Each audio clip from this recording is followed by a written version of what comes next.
What is up, everybody? Welcome to Stat Diggers. Welcome to the deep dive for UFC Vegas 50. And we have a pretty solid card. I know it's not going to be as good as the card we did see last night with UFC 272, which was phenomenal. But I do think this card is very exciting. I think there will be a lot of finishes. And, you can't really ask for more. And also, we will get to see the return of Chris Moutinho and also 42-year-old Guido Canetti. Cannot wait for that fight. But Weezy, what is up? Are you looking forward to this card?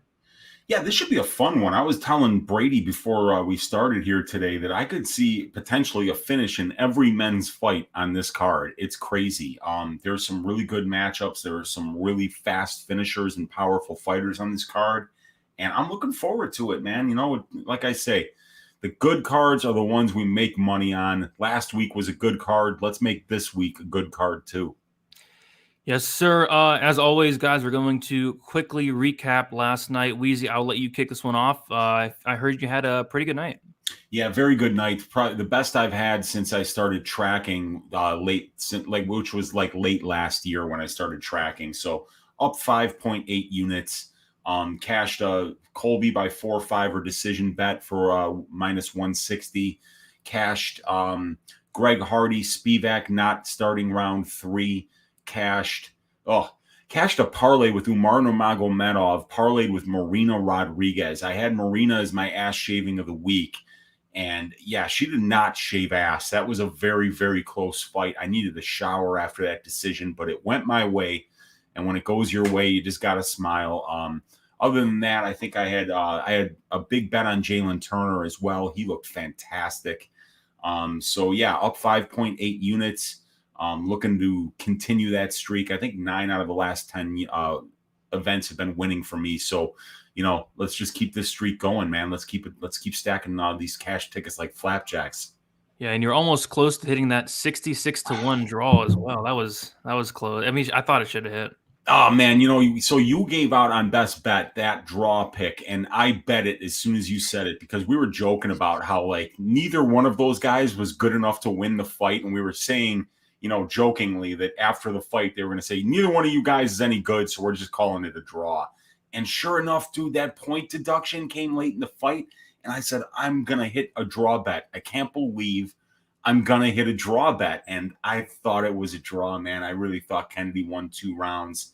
Oh, God, so close. So close to hitting that draw. That would have been up like 12 point something units for me had I hit that draw bet. But either way, man, winning event. Let's move on to the next one and make some money on this one too. And I know that you had a good night too, but you had a couple of you had a couple ones that just did not go your way in painful fashion. Yeah, I wanted to take a baseball bat to my freaking TV last night, but I mean, at the end of the day, I can't really complain. I will go over my wins first. I had a decent amount of them. The first one was a half unit bet on Marina Moraes plus 164. I was very confident in Moraes, but I was telling you, Weezy, earlier in the week, like these are the spots that typically hurt me. Women's MMA, I'm so confident in one side, and I end up looking like an idiot. But this was not the case. Moraes went out there and looked like a minus 300 favorite. It wasn't even competitive. So only a half unit on that. That was a good hit. Then I had 1.75 units on the Hardy Spivak fight. Won't start round 3. I had 0.75 units on Holland wins by KO plus 165. I had a half unit on Nurmagomedov Kelleher. Fight doesn't go to decision, plus 111. I had Covington to win in rounds 4, 5, or decision at minus 160, 1.75 units. And then I had 2 units on the Turner Malarkey fight doesn't go to decision, minus 200, 2 units. And then a couple sprinkle losses. I sprinkled the Holland by submission plus 850, quarter unit, and then a quarter unit on Covington to win in round 3, so I can cover the 3, 4, 5 decision there. But the big losses, the ones that hurt, were 2 units on Smith Klein fight doesn't go to decision at plus 2 or plus 100. It closed around like minus 230, and I thought Klein could have finished the fight 2 times, and I'm not sure how that did go the distance, but it did. So definitely a bad beat there. And then the bad beat they had in the RDA fight was I had the under 4.5 rounds at plus 145. I think that closed at like minus 145. So again, beat a ton of line movement, probably the line movement curse there. And I thought the fight should have been stopped like probably 5 different times in that fight. But I guess I can't be too upset, about 2.5 unit profit on the night. And yeah, it's been a great 2022. I think Stat Diggers is becoming, probably the bookie's worst nightmare at this point. So hopefully we keep it up, and let's move on to UFC Vegas 50. But first, before we do that, I do want to shout out the chat. And I agree. I agree, Wade. On every other planet than this one, that was a draw. I mean, yeah. I mean, it was. I thought it was clear as day, and I'm shocked that not one judge had it. But I do want to shout the chat here. Got to scroll all the way up. You guys are killing the chat already. First one in the chat is Lou Betcha. Appreciate you, Lou. We have uncertainty in the chat as well. I see Uncle Weezy in there. Big J, Luke, the Gaming Wolf, Sloppy Seconds, Andy MG, PSSA. F. Carrillo always in the chat as well. We got Victor in the chat. Real Prime. Okio, hopefully pronounced that right. Mushroom hanging out. Mr. D. Bonquiqui. Owen. We got Tim, who had a very big night last night. Congrats to Tim as well. See if I missed anybody here. We have Roy in the chat. War Dog. Medium Ugly. Blood Diamond. I like it. Blood Diamond in the chat as well. We got the Chosen One. Eric Betts Fights, who was at the card last night. Hopefully you enjoyed the fights, Eric. And I think that is about it. Aiden, I see you as well. DJ as well. Thank you all for hanging out. And leave a like as always. Subscribe here to Post Sports Radio. We go live every Sunday at 7:15 p.m. Eastern Time. Brad, Carlos as well in the chat. All right, let's start the very first fight of the night. And we have Tafon Nchukwu going against Azamat Murzakanov. We have Nchukwu, who is 27 years old, 6 foot, with a 77-inch reach. Murzakanov, 32 years old, 5'10", with a 71-inch reach. So what jumps off the page right away is the tail of the tape. Nchukwu is going to be 5 years younger. He's going to have a 2-inch height advantage, and he's going to have a massive 6-inch reach advantage. We'll take a look at the last few fights. We have Nchukwu, who is 4-1 in his last 5 fights. He did fight William Knight and knocked him out, but he made his debut against Jamie Pickett and won by decision. He lost a decision to Jung Young Park as well, and then just recently beat Mike Rodriguez. So he is 4-1 in his last 5 fights. Azamat Murzakanov, he is 5-0 in his last 5 fights, had a nice knockout win in the first round on the Contender Series. I know he was supposed to fight a couple months ago. Didn't end up working out, but he's going to be making his debut here against Tafon Nchukwu, which should be a pretty good fight here, Weezy. So first fight of the night, what do you think about this one here? Yeah, this is a fun one, man. Another one that I think can finish inside the distance here. Both of these guys are pretty inexperienced, for UFC fighters. Murzakanov only 10 pro fights, and Nchukwu only 7. And Murzakanov's only got 43 minutes in the pro cage in 10 fights. Average fight time 4.3 minutes. I mean, this guy gets it done quickly. Between the two of them, they barely got over 100 minutes in the pro cage. 5 UFC fights between them, 4 of them for Nchukwu. Good finishers, both of them. 80% for Murzakanov, 67% for Nchukwu. Neither one of them's ever been finished. Only one combined loss between the two of them. The striking numbers look pretty good for both of these guys. Nchukwu's landing more than 2 more significant strikes than he absorbs per minute, lands 6.56, so only absorbs 4.13. And Murzakanov landing 3 and absorbing 1.13. What I see on the feet is a lot of power from both of these guys. I mean, they are definitely they're knocking people out. They hit very, very hard. Murzakanov is very well-rounded, but very small for the division. And it's just kind of weird. Like, this guy's been fighting at heavyweight. You can watch him in Brave fighting Guto Inocenc and Muhammad Fakhreddin in a no weight class tournament. He fights Inocenc for 2 rounds. It goes to decision. The bell rings with 43 seconds left in the second round. And I don't know what happened there, but the announcer was saying that there was somebody in the crowd with an air horn, and that person used the air horn and it stopped the fight 43 seconds too early. Then they found out that it didn't, and there was nobody in the audience with an air horn. Just bizarre fights. But we got set up with Murzakanov last time. His original opponent dropped out, and then they gave him Vandera. And this is a guy that's a small 205er, and they give him Vandera, who's going to be 265 on weigh-in day. And then that fight doesn't happen because Vandera has the concussion that he hasn't been cleared from yet. So we're still waiting to see Murzakanov against, actual UFC level competition here. And this is going to be the chance that we get to see it. It's hard to know what Murzakanov looks after how he looks after a first round, because he's just sleeping everybody so fast. So I don't know what to think about this fight, but Nchukwu has been really, really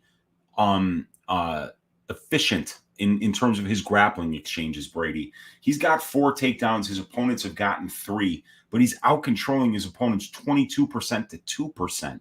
So that's a 10-to-1 ratio of control time for and against for Tafon and Chukwi, despite the fact that his opponents have tried 9 takedowns and Tafon's only tried 7.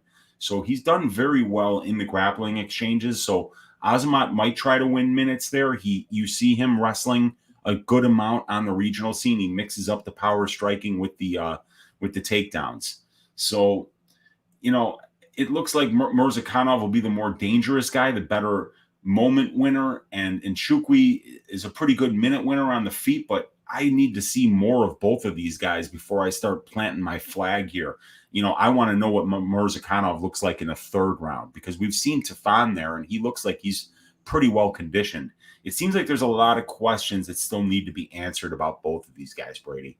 Yeah, I don't feel comfortable really betting this fight. I mean, from a money line perspective, we'll talk about what the fight doesn't go to decision is. I think that might be something I'm interested in. But I mean, you look at the tail of the tape, you have Tafon, who's going to have, the height and reach advantage. He's going to be younger as well. And then, yeah, like you said, Azamat, I'm curious to see what he does look like when the fight does get extended, because he is finishing all these guys, very, very early. But from what I've seen, he does look really well-rounded.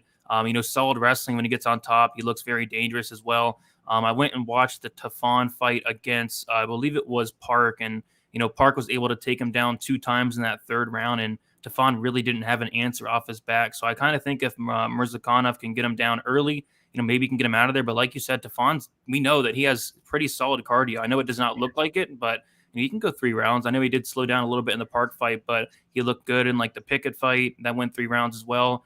Just a lot of question marks for me. So we take a look at the odds and we see that Mirzakhanov is a favorite. He actually opened up as a plus 125 dog, which is interesting. He's now minus 170. I expect this line to keep getting wider all week. Probably a lot of hype on this guy, and rightfully so. He's pretty good. I mean, just there's question marks for me though. Tafon opened up minus 145, and he is now plus 145. The over/under set at 1.5 rounds. The over minus 160. The under plus 130.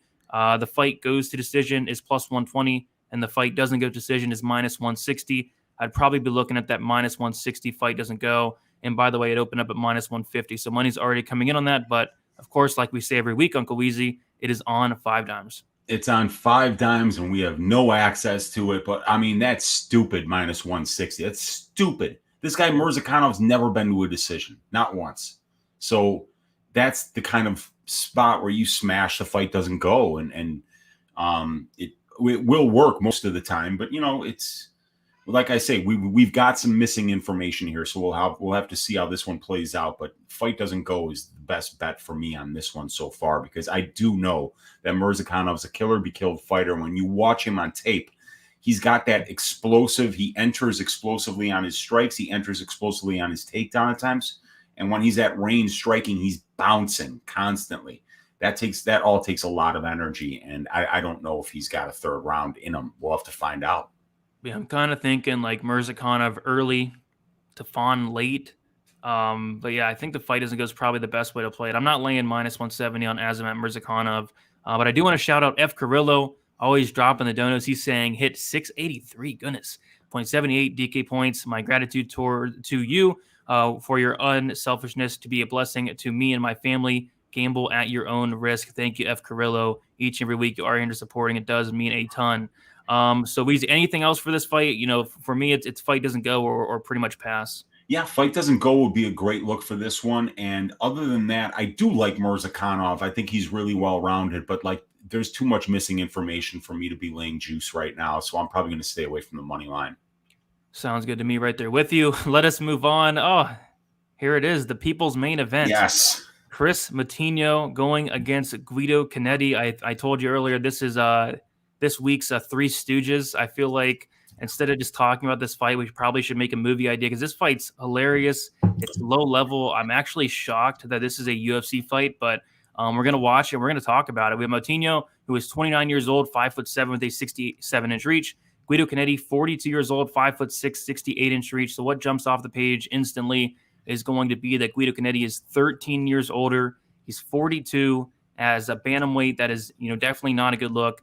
So Moutinho's not only is going to be 13 years younger, he's going to have a height advantage of 1 inch, and he will have a 1 inch reach advantage as well.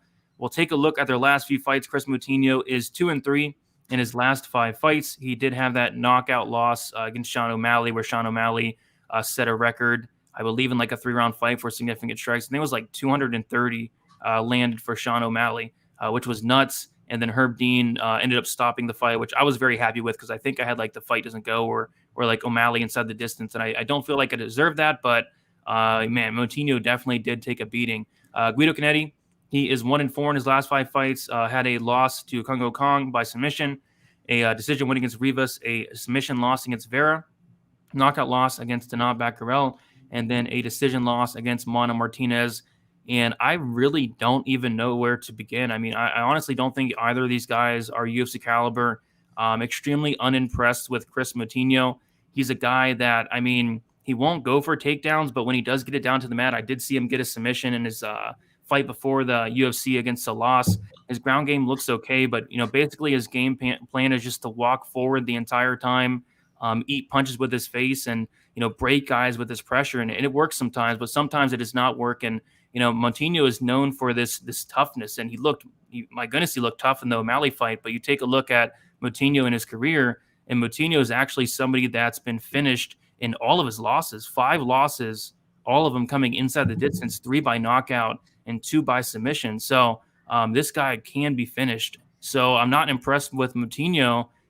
But on the other side, we have Guido Canetti, who the dude's literally like, what is he, 8-5, 8-6? He's 42 years old. He has about 1 round of cardio. This is an absolute mess. So I really don't know who's going to win this one. I feel like, honestly, the better fighter is Guido. At this point, it's hard to trust a 42-year-old bantamweight with 1 round of gas. At least we know with Moutinho, he can go 3 rounds. He's going to come forward for 3 rounds, and he'll probably be there for 3 rounds. So this one's a tough one, Weezy. I think both these guys aren't that good, but I'm curious to hear your thoughts on this one. Now, let me just address the chat real quick. Somebody had said in the chat that Guto and Asenche fight went the distance with Mirzakhanov, and it did. But that was a one-night open weight tournament, so that fight was only scheduled for 2 rounds. Yeah. And like I said, if you go and we watch that fight, they stopped the second round with 43 seconds left on the clock. So I don't know. It didn't feel like a whole fight, and it was only 2 rounds. But moving on to this thing here, Moutinho versus Canetti. Yeah, like you mentioned, dude, Chris Moutinho absorbed 230 significant strikes in a 15-minute fight.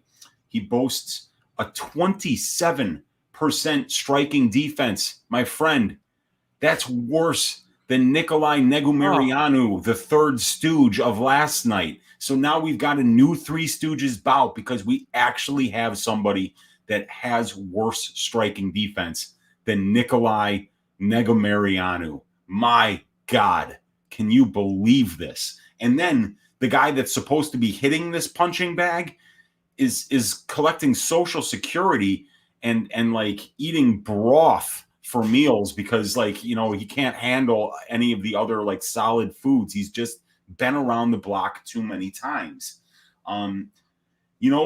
Last week I came so close to hitting that draw bet. I would be a dumbass if I didn't draw bet this fight too, even though I really do see this fight finishing inside the distance. In Moutinho's 5 losses, he's been finished inside the distance in all 5. In Canetti's 6 losses, he's been finished 5 out of 6 times inside the distance. So even though this fight has a very high probability of finishing inside the distance due to the losses of these guys, I don't know if either one of these guys is good enough to finish even a low-level UFC opponent. So maybe the draw bet, since nobody is good enough to win this fight, would be the best way to play it. But in all honesty, when we look at the strength of schedule numbers, they really don't tell us much because Moutinho, I mean, he fought O'Malley, who's got a great record, but I mean, like, he had no moments in that fight. The only thing that really people talked about was the fact that he could take a tremendous beating. That is not the kind of fighter you want to be throwing your money on. But then again, he is 13 years younger. That is a big deal, And what's funny here is that it's Matinho who's the more experienced fighter. Guido Canetti's had a 14-year career, and he's only managed 14 fights. While Matinho's got a 5.5-year career, he's got 14 fights. This kid at least is active. At least he's out there fighting, and at least he's a tough guy. He can take a punch, he can keep going. This is a shit show, man. I'm probably going to bet the draw here because I don't have faith that either one of these guys can beat a UFC level opponent. So, I other than that, dude, what do you say about this fight? Other than maybe like just joking around about, a guy with Mountain Dew colored hair and an old man squaring off in their underwear in a cage. I mean, I think it's ripe for parody, but other than that, man, it's not a great fight. Oh, it's terrible. It's like I want to fade both of these guys, so I'm kind of upset with the matchmaking here. But yeah, I don't know. I mean, people are pretty high on Moutinho, it looks like, after getting his ass whooped for like 14 and a half minutes. Yeah. I don't know. But as far as a pick, I am going to pick Moutinho, but there's no way I'm betting, especially looking at the line. We see that Moutinho open up at plus 105, and he's currently minus 145. Guido Canetti opened up minus 125. He's currently plus 125. So like I said, for me, Moutinho, he has good cardio. He's going to have the cardio advantage. He's 13 years younger. He's going to be coming forward the entire time. Guido has about a round of cardio, and then he kind of falls off a cliff. So I feel like, Guido probably wins the first round. Moutinho probably wins the third round. The second round's probably close. It's a very greasy fight. The fight goes to decision, minus 145. The fight doesn't go to decision, plus 105. The over 2.5 rounds, minus 160. The under 2.5 rounds is plus 130. You laying the chalk here, Moutinho? No. No, I'm not. No, like the bet is whoever the plus money guy is, because you don't lay minus money on either one of these dudes. You will not sleep at night if you do not catch a betting one of these guys. So yeah, I wouldn't be laying that. But when I do see 11 combined losses and 10 of them being inside the distance, Brady, I mean, to get plus money on a fight doesn't go, it's probably going to finish inside the distance. Yeah, and then if it doesn't, you can always just hedge with the draw bet because nobody's good enough to win the fight. Yeah, Blake asking about Moutinho having wrestling, and he absorbed 230 punches and didn't even think about a takedown against O'Malley. So I don't think he's going to try to take down Guido here. Yeah, he does have, like you said, he's got that submission against Salas 2 fights ago. And I did see him wrestling quite a bit in that fight. I remember was that CFFC he came out of? Because I seem to remember just watching that card. And then when he was announced that he was going to be fighting O'Malley, I was like, oh, I remember that kid. I think he had pink hair in that fight or something like that. And he had pink hair, yeah. Yeah. So, and he looked good. He was wrestling. He was mixing in the grappling, good cardio, like you said, and he comes forward. But, Canetti does too. Canetti swings bombs. Canetti tries to get dudes out of there early. So, yeah, I think violence would probably be the way to play this, but don't lay juice on either one of these guys. Please, for the love of Jah, don't do that. It's hard for me to put anything on this fight, honestly, but yeah, kind of like the Negumereanu Kennedy fight, and I'm glad I did not put anything on that fight as well. So yeah, this is the lowest level fight on the card.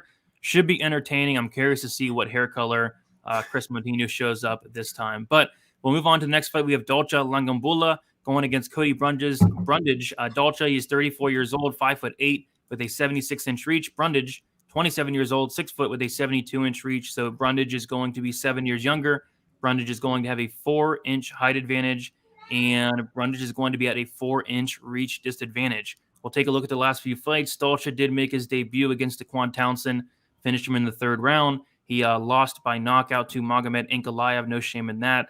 He won a decision against Marcus Perez and then lost a decision against Marc-Andre Barriault. As far as Brundage, he is 3-2 in his last 5 fights. He did make his debut against Nick Maximov, lost a decision there, and then he did lose by knockout on the Contender Series against William Knight in a fight where he got William Knight down early. He flattened him out. He was really close to finishing him, and then he went for a takedown later in the first round. William Knight hit him with elbows, and it was over from there. So we got a classic, pretty much striker versus wrestler here. Dolce does some wrestling of his own, but I feel like Dolce is probably going to keep this on the feet. He's going to have a striking advantage there, and I feel like Brundage is going to try to get this fight down to the mat. So I see why it is line close. Who's going to be able to implement their game plan? What do you think about this one, Weezy? Yeah, it's an interesting one, man. I like what I've seen out of Brundage so far. Some really good wrestling. And then when you talk about Lungi and Bula, you got to talk about his judo game. The judo is very good. He's very strong there. He's not a guy that you want to feed him your hips. It was kind of like when if you remember the Jessica Rose Clark against Stephanie Egger fight, when you have these judo players, you can wrestle them. But as soon as you kind of feed them your hips and you get close to them, that's when they get their takedowns. And a guy like Dalcha, you just don't want that guy on top of you. And he's so strong, and his judo technique is really good here. That I think Cody is going to have to be very careful about how he enters against Dalcha. First of all, you have to worry about that power coming from the strikes of Dalcha. Second of all, if you don't enter on the takedowns correctly, he could easily get a wizard trip on you. He could get an underhook or an overhook and work a variety of throws and trips and sweeps from those positions. So, I think that Brundage on the feet, I think it'll be very close, to be honest with you. Brundage's wrestling looked really good against a high-level wrestler in Maximov, and he won a round in that fight. So I don't see why Brundage can't have success with the wrestling here, but he's just going to have to be very careful about how he does it, about how he enters, because this appears to be a very close fight here, and I'm having a hard time leaning either way. Let me see if we can find anything in the numbers here that look really interesting. My computer is just slowing down. Like, it's just awful. I can't even switch tabs on my computer right now. So I can't see the stats. All right, there, finally. Okay. Yeah, so it's Brundage who's fought the better competition right now, with a 2.5 ratio to 0.75 for Dalcha.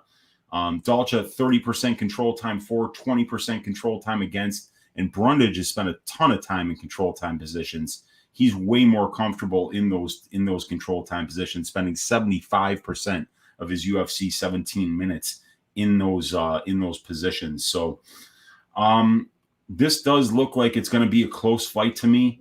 But I really do like what I've seen out of both of these guys. I can't really pick right now. What are you thinking? Yeah, man, it's a close fight. This is not a fight I want to bet on. Like, honestly, this could probably be another 1-800 gambler fight because it really can go either way. I just think that Brundage is probably going to struggle getting down Dalcha. Dalcha on paper has a 75% takedown defense, stuffing 3 out of 4 takedowns. He did stuff 2 against Ankalaev, which was good. So I think his takedown defense is good, and on top of that, he's really strong. He's like a better version of William Knight. He's very strong, but better. William Knight's takedown defense is, I think it's like 30% or something horrible like that. Whereas Dalcha, he actually has very good takedown defense, very strong hips. I feel like Brundage is going to struggle to get him down. And on top of that, if Brundage is going to come out here and wrestle, what's his, gas tank going to look like as the fight goes on? Is he going to be able to take down a very strong guy in Dalcha for 15 minutes? And I don't really think so. So I'm kind of leaning the Dalcha side. I think, like you said, on the feet, it should be close. You got to give the power advantage to Dalcha. But he's just so low volume, which I don't really like. But when he lets his hands go, like, he's very dangerous. So it's a tough fight to call. We do see why the line is pretty close. It looks like Dalcha opened up as a -110 pick'em. He's now -120, and then Cody Brundage opened up -110. He's now +100. I don't know where these odds are going to move to. I feel like it's either about right or a straight pick'em sounds good to me. Don't have a ton of confidence in this fight, but I do lean Dalcha, being strong enough to stuff the takedowns, keep it on the feet, and win moments in this fight. And then on top of that, Brundage's cardio, down the stretch, what's that going to look like if he does try to take down Dalcha and he is unsuccessful? So for me, it's Dalcha, but I'm not laying money on this. Over 2.5, -105, under 2.5, -125. Fight goes to decision, +105. Fight doesn't go to decision, -145. Just no interest in this fight for me as a whole. Anything sticking out to you? Yeah, nothing really sticking out. I think it's going to be a really great grappling affair. You're going to see a really good wrestler against a really good judo player and find out which one of them is going to get the advantage on Saturday. But really right now, I've got to dig deeper into this one before I see any particular angles that would put me on either one of these guys right now, because I think the bookies got this one right. I think it's damn near a pick 'em. And, I'm interested to see how Cody wrestles here. And I'm interested to see how Dalcha stops Cody's wrestling attacks and tries to kind of get this into the clinch where I think he'll be the more a likely one to get the takedowns. Yeah, Mushroom saying FGTD, which stands for fight goes to disappointment. And I could see it. I could definitely see that. I wonder what the line is on that one. Yeah. Well, that would definitely be the Moutinho Canetti fight, because like I think Lungiambula Brundage is going to be good, and Chukwi Murzakanov is going to be good, and then the meat in that shit sandwich right there is Moutinho Canetti, and boy oh boy is that a stinker. But this will be an interesting one, and then we got Mazo Maverick, I believe, is the one after this. There we go. I do want to shout out Jay for the dono, $5 there, saying job bless. Thank you, Jay, for hanging out, and thank you for the dono. 226 of you in here. If y'all can smash the like button, that'd be much appreciated. Also, subscribe here to Pub Sports Radio so not miss out on Stat Diggers and all the other content we do throughout the week. All right, let's move on to Sabina Mazo going against Miranda Maverick. Mazo, she is 24 years old, 5'7", with a 70-inch reach. Miranda Maverick, 24 years old, 5'3", 65-inch reach. I forget who Mazo was supposed to fight, but I know Maverick is coming in here on a little bit of short notice. But Mazo is going to be have a 4-inch height advantage, and she's going to have a 5-inch reach advantage. So Mazo going to be the much bigger fighter. Both fighters are very, very young. We take a look at the last few fights. Mazo, she is 3-2. In her last 5 fights, she had a decision win against Shanna Dobson, a decision win against JJ Aldrich, a submission win against Justine Kish, a decision loss to Alexis Davis, and then a submission loss to Maria Agapova.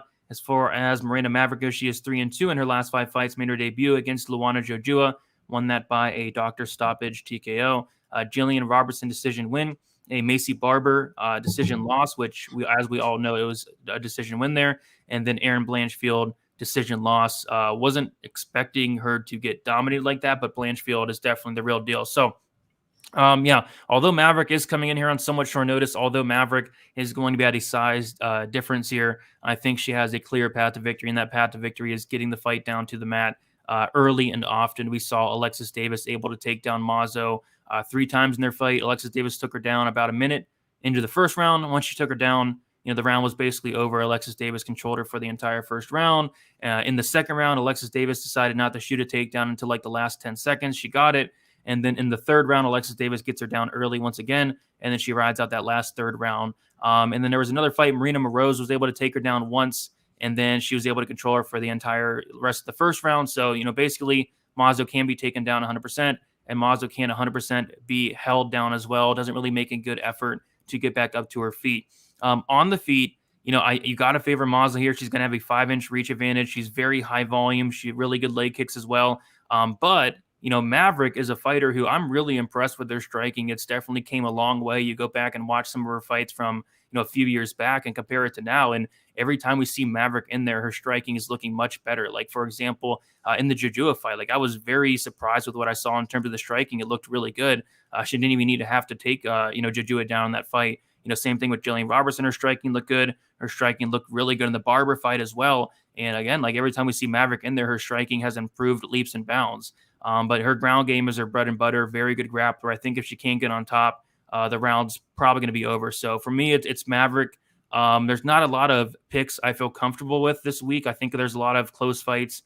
I think you can make a case for a lot of dogs, but I'm pretty comfortable saying Miranda Maverick's probably going to win this fight by decision. Weezy, what do you think about this one? Yeah, I tend to agree with you. I mean, we got to remember Maverick is taking the fight on short notice, so we got to always keep that in mind here. But, they're both 24 years old. These ladies are both going to be getting better. And really what we've seen out of Maverick so far is she's fighting high-level opponents: Blanchfield, Barber, Jillian Robertson, Jojua, Pearl Gonzalez outside of the UFC. And we look at Mazo here in her 6 fights. I don't know who the first fight was against, but then Shanna Dobson, JJ Aldrich, Justine Kish, Alexis Davis, and then Agapova. So, and she lost to Agapova and Davis. And then we just saw Agapova get completely dominated by Moraes. You can't be comfortable with how many minutes Sabina Mazo has given up on the ground thus far in the UFC. And then when you see an opponent like Maverick, who is good with the takedowns, getting them at a 66.7% clip. Not great with control time, though. Only 12% control time fours. That's 6 minutes of control time on 4 takedowns. And she's been controlled 36% of her UFC career. So she's going to have to be more efficient than she has been in the past, winning minutes on the ground. But this isn't Blanchfield. This isn't Robertson. This isn't Jojua, who's a really good grappler as well, and Barber, who's very strong. This is Sabina Mazo. This is pretty much a pure striker. So, she should be able to get these takedowns and win minutes on the ground there. And then when you look at the striking numbers, Maverick's, not quite as accurate, but she's just as good defensively, and she's out-voluming her opponent just like Mazo is. So, I think it'll actually be kind of close on the feet. Mazo does have that sweet 5-inch reach advantage and a 4-inch height advantage, though. So Maverick's going to have to be pressuring here so that Mazo can't control the distance. But, it's on short notice, but I really do believe that Maverick has got a chance to be better on the feet and got a big chance to be better on the ground here. So, we were talking about this earlier, Brady. Sometimes when you got these grapplers, right, and you say the grappler's striking is inferior to the strikers, when that grappler's grappling is really fucking good, that's when you see the grapplers start to land the big strikes. Like yesterday, Barbosa against Mitchell. Mitchell's the one landing the knockdown. And the reason is not because he's a better striker than Barbosa. It's because Barbosa's obsessing about the takedowns. He's not worried about the striking of his opponent. And that sometimes these guys, they can really surprise you. Nurmagomedov knocking down Conor McGregor, was a great example of that. Conor's obsessing about the takedown of, attacks and is not worrying about the striking defense. And I could see potentially that being a problem for Mazo in this fight as Maverick striking is improving here. I like Maverick. I'm pretty comfortable that she should win this fight, but the line is a little bit wide, dude. Yeah, I saw it like yesterday, and it was like minus 250, I think it was on Bovada. And I was like, no, thank you. But now I see it's like minus 300 on Bet Online, minus 325 on FanDuel, minus 310 on DraftKings. I mean, we got to remember that she is coming in on short notice, and we got to remember that she is going to be coming in with both a height and reach disadvantage. But stylistically, it should be a good spot for her. So yeah, minus 300. It looked like it opened up on Bet Online at minus 150, but instantly went to minus 260. Mazo opened up plus 130, instantly went to plus 220. And it's currently a plus 250. I imagine it keeps getting wider. I think Maverick's going to be a good parlay piece this week because there really aren't a ton of good parlay pieces. I think that the two obvious ones this week is going to be Miranda Maverick at minus 300 and then Magomed Ankalaev. I think those are probably the only two safe parlay pieces this week. So I think a lot of people are going to be doing that parlay, and the line's probably going to get wider. But yeah, no thank you for me, minus 300. No thank you at minus 250. I think I'm just going to sit back and watch this one. The over 2.5 minus 290. The under 2.5 plus 230. Fight goes to decision minus 265. Fight doesn't go to decision plus 185. This is a fight where I'm going to pick Maverick confidently, but I'm not laying minus 300 on it. Yeah, it's hard to do that, dude. It's just hard to lay on that big of a favorite anytime you have to be not only, comfortable that the opponent is terrible, but then, the person that you're betting on better be great that day too. I just put a big bet on Marina Rodriguez at minus 250, and she didn't look great, man. And when that decision was being read, I was not comfortable. So whenever you're laying that kind of money, you got to really, really be sure that your fighter is going to get the job done 8, 9 out of 10 times. And it's hard to be that confident in anybody at this level. Yeah, and I'm not that confident in Maverick here, but I think she wins, and I will say she wins. But let us move on to the next fight. I think this one's going to be an absolute banger. We have Damon Jackson going against Camilla Kirk. We have Damon Jackson, who is 33 years old, 5'11", with a 71-inch reach. Camilla Kirk, 27 years old, 5'10", with a 75-inch reach. So Kirk is going to be 6 years younger. He's going to be at a 1-inch height disadvantage, but he's going to have a 4-inch reach advantage here. Damon Jackson, he is 3-2 in his last 5 fights. He had his debut against Mirsad Bektic, and I think he came in there like on a couple days' notice.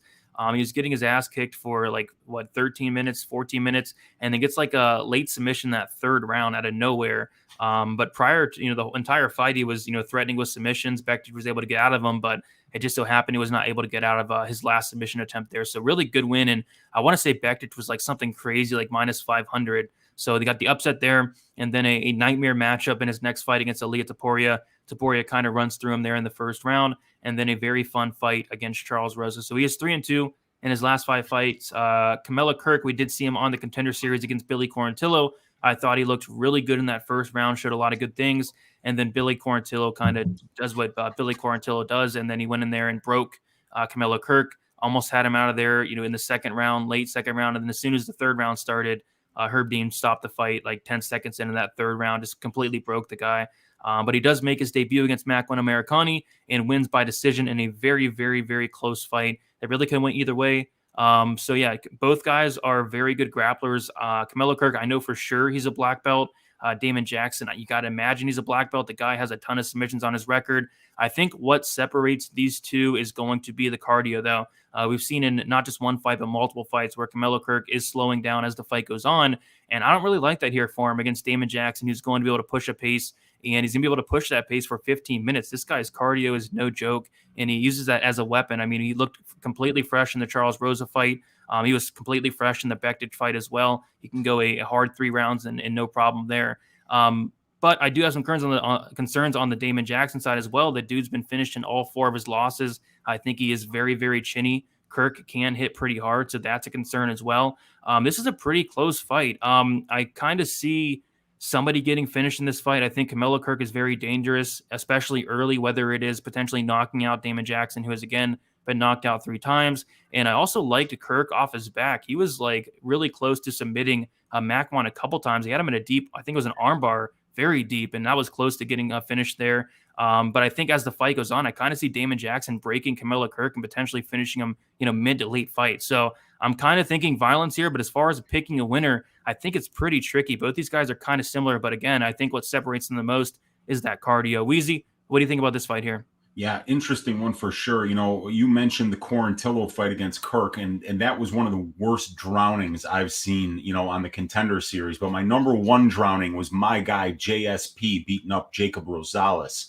And you see these guys get broken at the end of the second round, and it just got me thinking, how awesome of a fight would it be with JSP against Billy Quarantillo?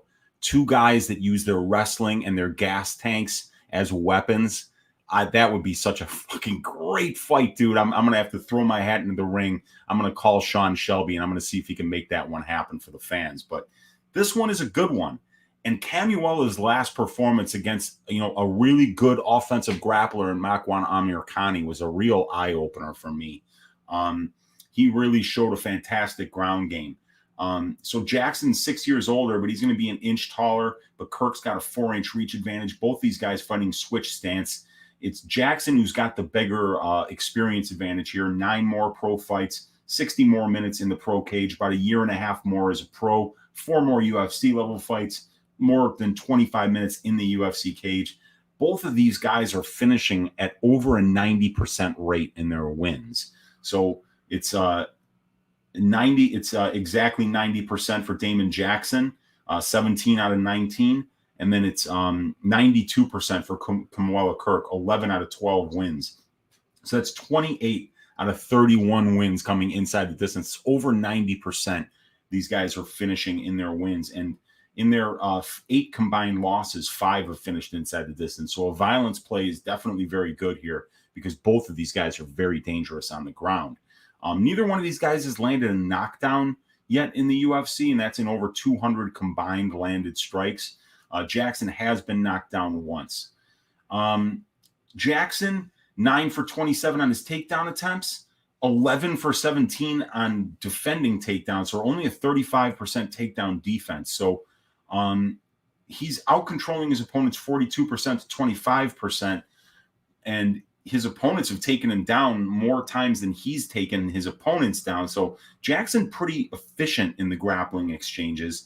Camuela Kirk, not so much. He's controlled his opponent 6% of the time, but he's getting controlled 27% of the time. So he's being out-controlled at almost a 4-to-1 ratio here. Actually, a little bit more than a 4-to-1 ratio. So that's a little bit alarming.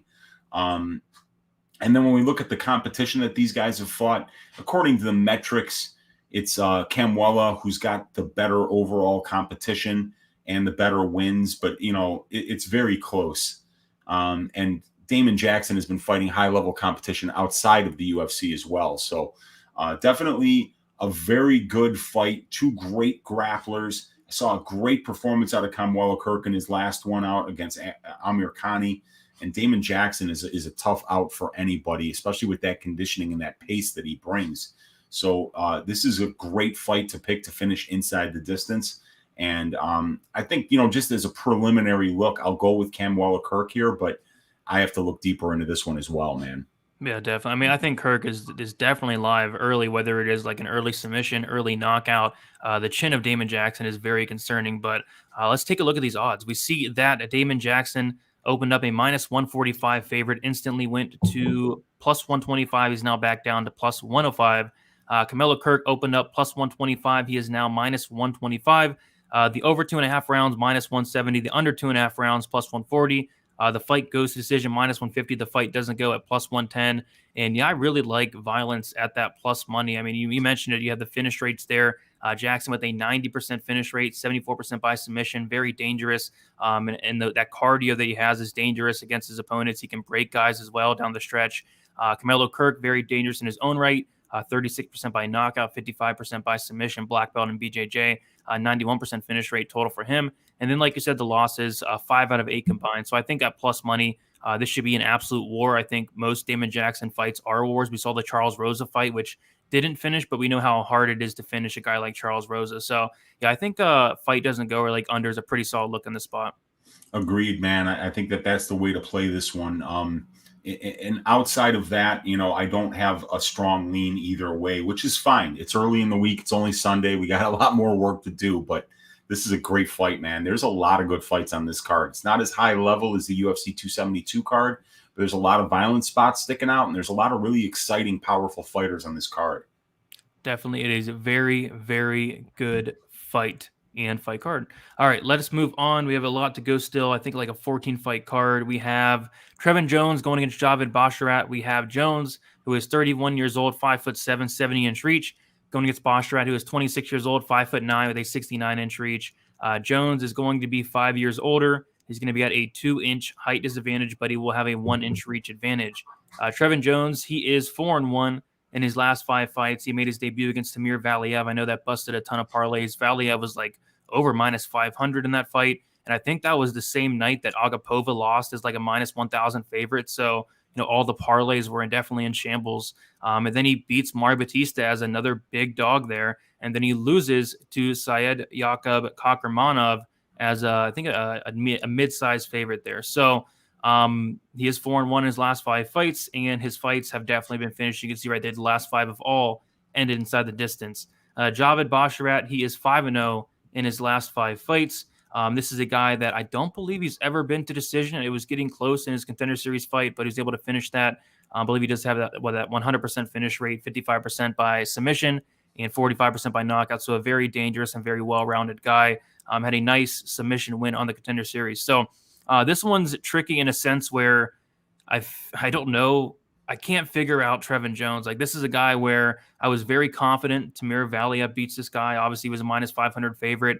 Valiev is beating the shit out of this guy for a round. He hurt some bad. I think the ref could have honestly stopped the fight in the first round, hurt him really bad to the body. And then it looked like Valiev slowed down a little bit. Jones ends up knocking him out. And then, he's losing to Mario Batista up until he knocks him out. I'm like, where did this power come from? Because you take a look at Jones outside of the UFC, and he's not really a knockout guy, but all of a sudden this guy has like the touch of death, and he's upsetting guys as big dogs, and it just doesn't make sense to me.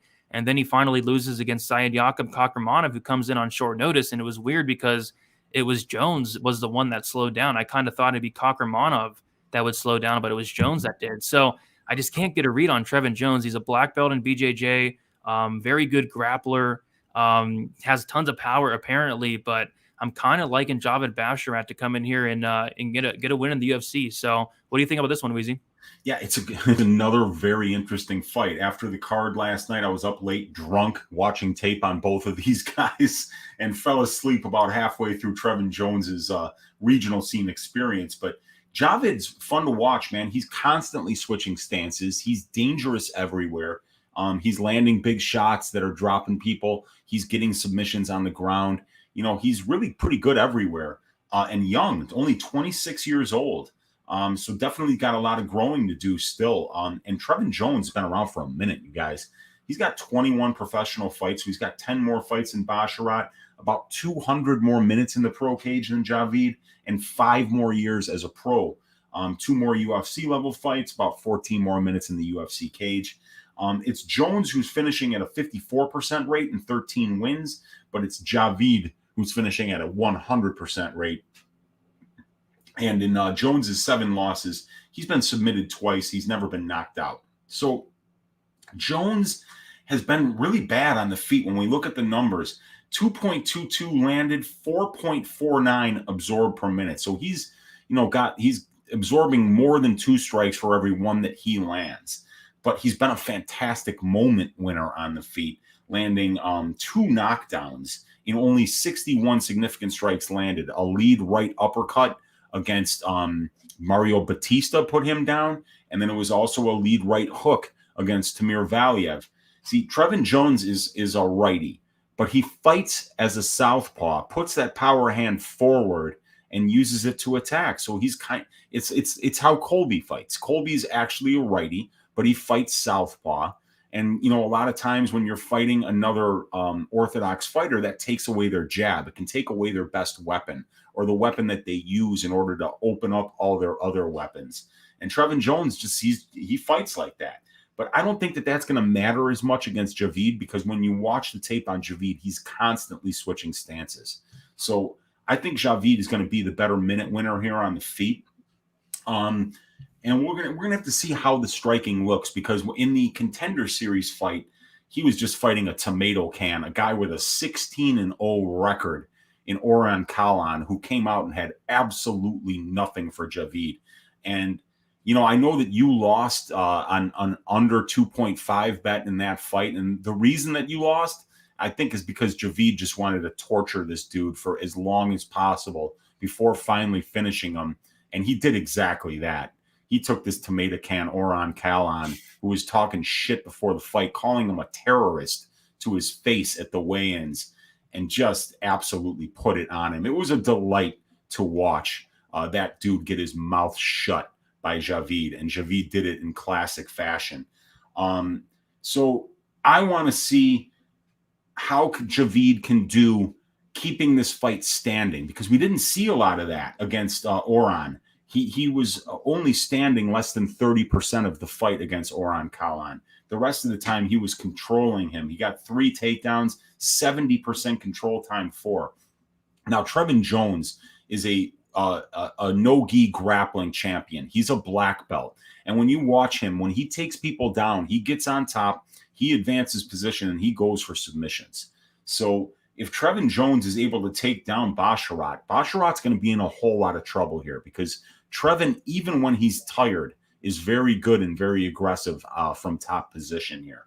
So I'd like to see a little bit more of Javid's striking. Unfortunately, when you watch the regional scene footage, there's not a lot to see, man. He's dropping dudes pretty quickly, and it's really kind of hard to know what he's going to look like in the second and third rounds against, you know, competition like Jones, who does have power in that lead hand, who fights kind of unorthodox, and you know, can take a beating and lose minutes, but still have that opportunity to win moments and change the fight, like he did against Batista, like he did against Valiev, and even like he did against Kakramanov at the end of the second round, when Kakramanov was getting close to finishing him, and Trevin got a takedown with 1.5 minutes left in that round and spent the rest of the round on top, advanced position, advanced to mount, and had Saeed Yacoub in a lot of trouble here. So do not sleep on the grappling of Trevin Jones. If he gets this fight to the ground, Javid's going to be in a world of trouble down there, I think. So this is a great fight. It's another fight that I like violence in, because Javid's 100% finisher, and Trevin is not defensively responsible. 38.5% striking defense for Trevin Jones. That's a minute loser. He's a minute loser, and Javid absolutely a moment winner, with him finishing 100% of his 11 wins inside the distance. So this is a very interesting fight. Which way are you leaning?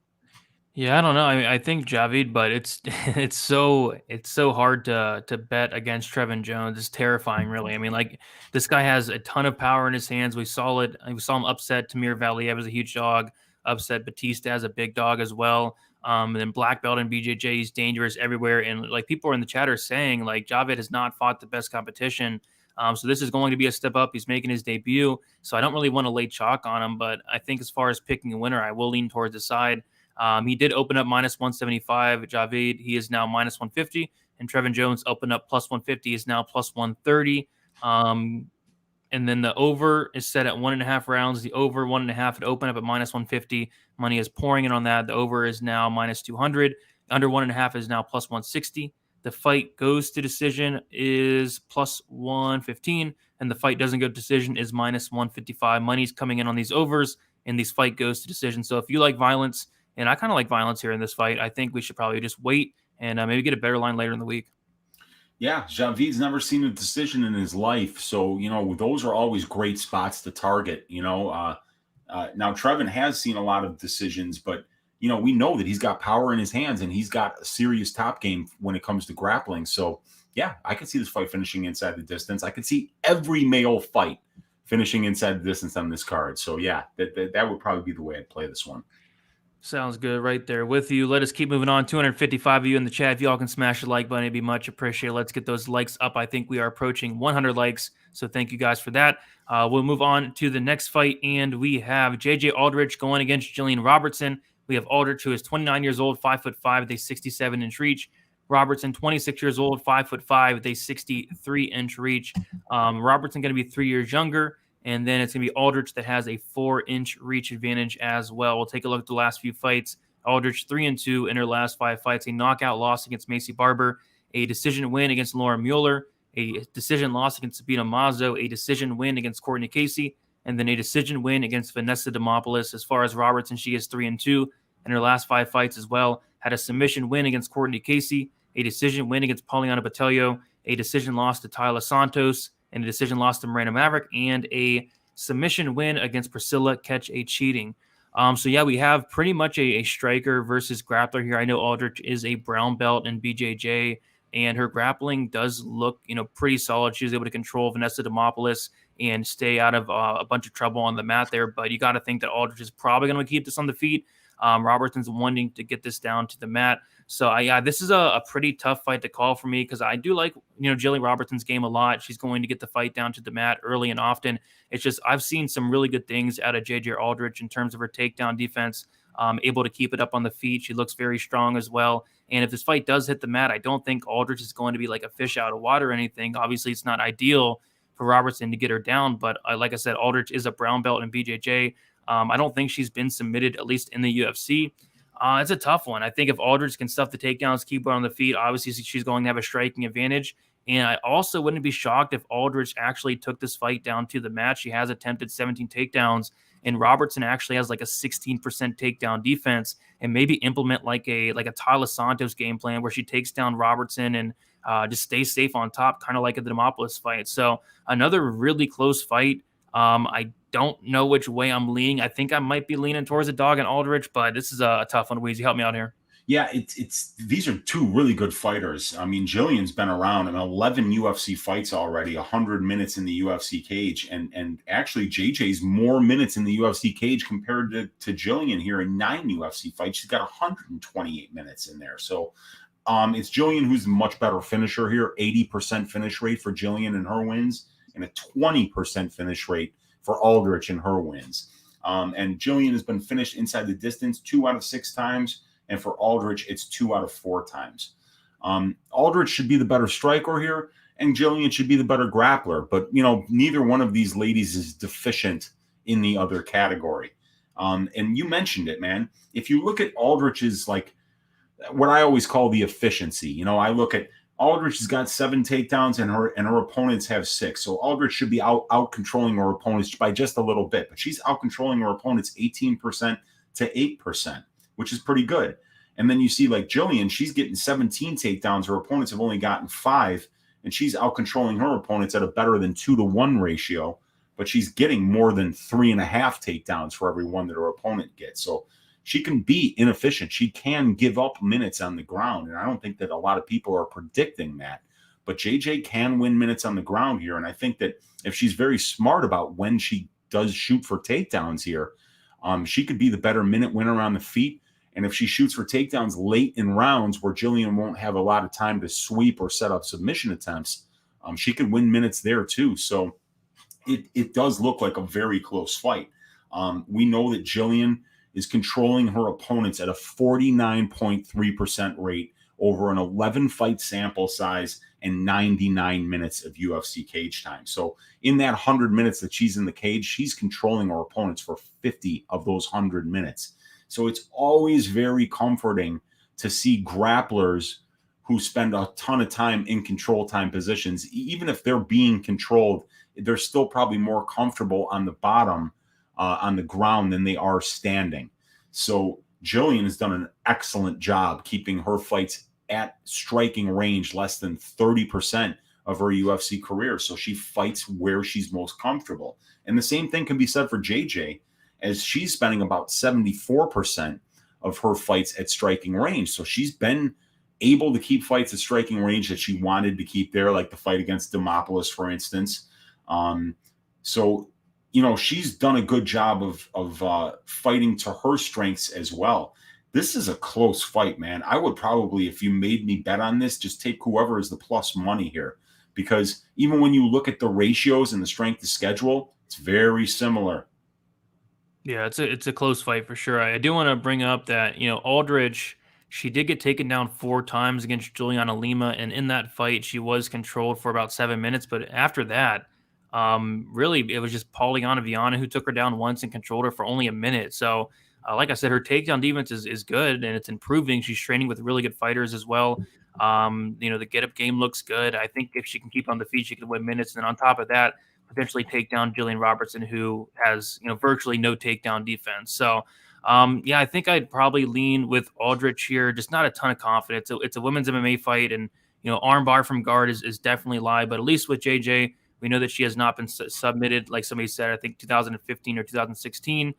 She has a brown belt in BJJ. Her grappling actually is pretty solid, so I think she'll be okay, but I just can't be confident on this fight. So we'll take a look at the odds, and it looks like I am on the completely – wait, yeah, I'm on the wrong thing. Okay. There we go. I was on the wrong tab there. So it looks like I can't even find it now. Do you see it? I don't even see it on Best Fight Odds. Yeah, you know, when I try to switch odds on my computer here, oh, there it is. There it is, yeah. Robertson is minus 140. Yeah. And minus then 140 on DraftKings, plus 120 for JJ Aldrich. So yeah, she's about, you know, if you look at the aggregate, Brady, she's about a 60% favorite here. Yeah, I don't like that. I think it's dog or pass, but I'm just not tempted to bet this fight. I'm not gonna sell JJ Aldrich short. You know, I mean, I think she's not spectacular anywhere, but when you go and you watch the tape on this girl, she's not bad anywhere either. She's a good fighter, you know, and she's clearly tough and you know, has the heart to do it. So yeah, this is going to be a good fight, man. I think it's going to be very close. Yep. I mean, this kind of interests me. So over 2.5 rounds is minus 120. Under 2.5 rounds is minus 110. The fight goes to decision is plus 100. The fight doesn't go is minus 140. I'm usually all for betting Jillian Robertson fights, but I kind of like the fight goes in the overs here. If anything, like if this fight's going to finish, it's a Robertson sub, and I don't know if she submits JJ Aldrich here, so I kind of like the over. And JJ Aldrich couldn't finish a glass of milk up at this stage. You know, she's really, I mean, she's a 20% finisher on the aggregate, you know, and I don't think she's ever finished a UFC opponent.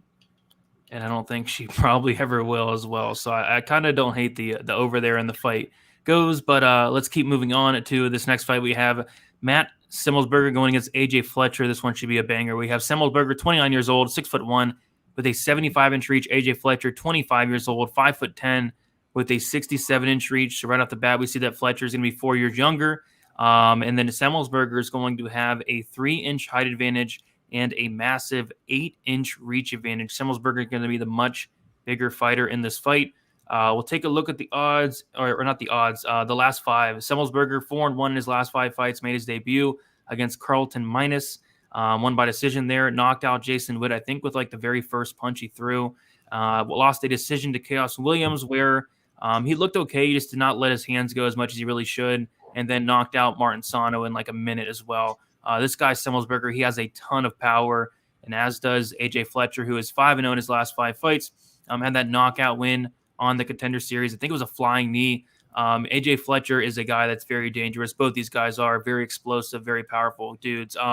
It's gonna be a good fight. There's just like most Contender Series fights or guys that are coming in from the Contender Series, there's a lot of unknowns. I went to watch tape on AJ Fletcher, and there was only 3 fights available, and I don't think either of those 3 fights got like 3 minutes into any of the fights. He's either he's finishing all 3 of them very early. Remember, he hurt somebody with the very first punch he threw, got him down to the mat, eventually choked him out. Obviously, there was a flying knee on the Contender Series as well, so he is finishing these guys very early. I do see on his record that he did go to decision, but I was not able to find tape on that, so I don't know how AJ Fletcher does look if this fight does get extended. So it's a tough fight to call because there's just a lot of unknowns. Like, at least with Semelsberger, I know for a fact that he's going to have a 3-inch height advantage. He's going to have an 8-inch reach advantage. He has fought the better competition. He's been in the UFC. He does have 3 or 4 UFC fights at this point. And then I know for a fact that he can go 3 rounds. He looked really good in the Carlton minus fight that did go 3 rounds as well. He didn't look bad in the Chaos Williams fight. Where on the other side, you have Fletcher, who, what does he look like if it does get extended? I just don't know. So a lot of unknowns, a fight that I'm probably not going to bet on, but I do think this is going to be a very fun fight. It's going to be. And, unfortunately, there's just you can't really know anything about Fletcher. What you do know is when you watch the tape on this guy that he is just murdering his opponents, dude. He goes in there, he removes their head from their shoulders, and then he leaves. And, when you're doing that on the regional scene, sometimes it means that, you're beating cans, and sometimes it means that they just can't find anybody crazy enough to fight you. And you're just knocking out the guys they put in front of you until you finally get the steps up that you deserve. And then we find out more about you. This is another situation, you guys, where we're missing a lot of information on AJ Fletcher. I mean, if this guy goes in there and fights like he's been fighting in his previous fights, he'll probably knock out Semelsberger in 30 seconds. But Semelsberger is the guy who's fought the better competition here. He's got an 8-inch reach advantage. He's got a 3-inch height advantage. He's got 3 more pro fights, 50 more minutes in the pro cage, 3 more UFC level fights, 28 more minutes in the UFC cage. He's got a 78% finish rate in his own right.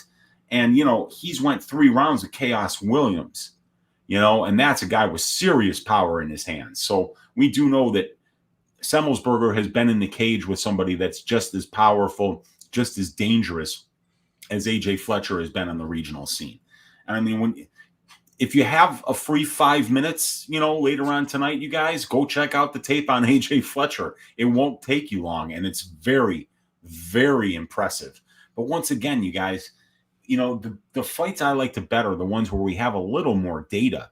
Or in sometimes, you can just look at certain data points and be like, okay, here's a guy with 10 fights and he's never been out of the first round. We don't really need to look at the stylistic components of the fight to understand that it's probably not going to see the scorecards.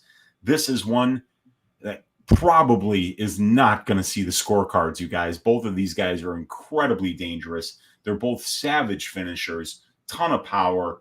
AJ mixes in some wrestling. And as far as I know about this guy, AJ is like, I think he was a football player, right? Brady, did you hear that? Yeah. So he doesn't really even have a wrestling background. He's just a football player. He's an athlete, a soccer, football, and I think one other sport.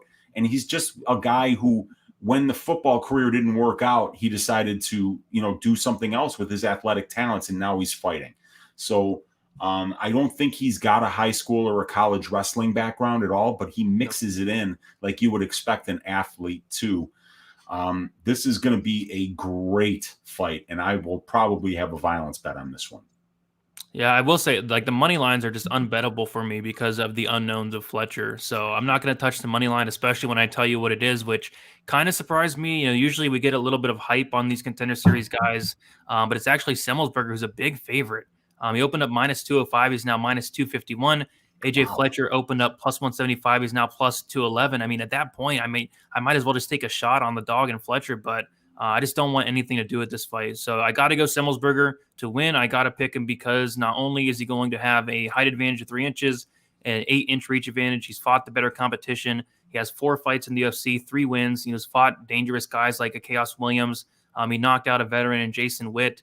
He has good wins on his record. He's very well-rounded as well. Whereas you have AJ Fletcher, who is just an unknown. He looks really good. He looks awesome. Yeah. He looks awesome. But I've only seen like 5 minutes total or less of fight tape of this guy. So I want to see more. But I can tell you right now, I don't feel comfortable laying like -250 on Matt Semelsberger. But as far as a pick, I think you got to go with Semelsberger as a pick here.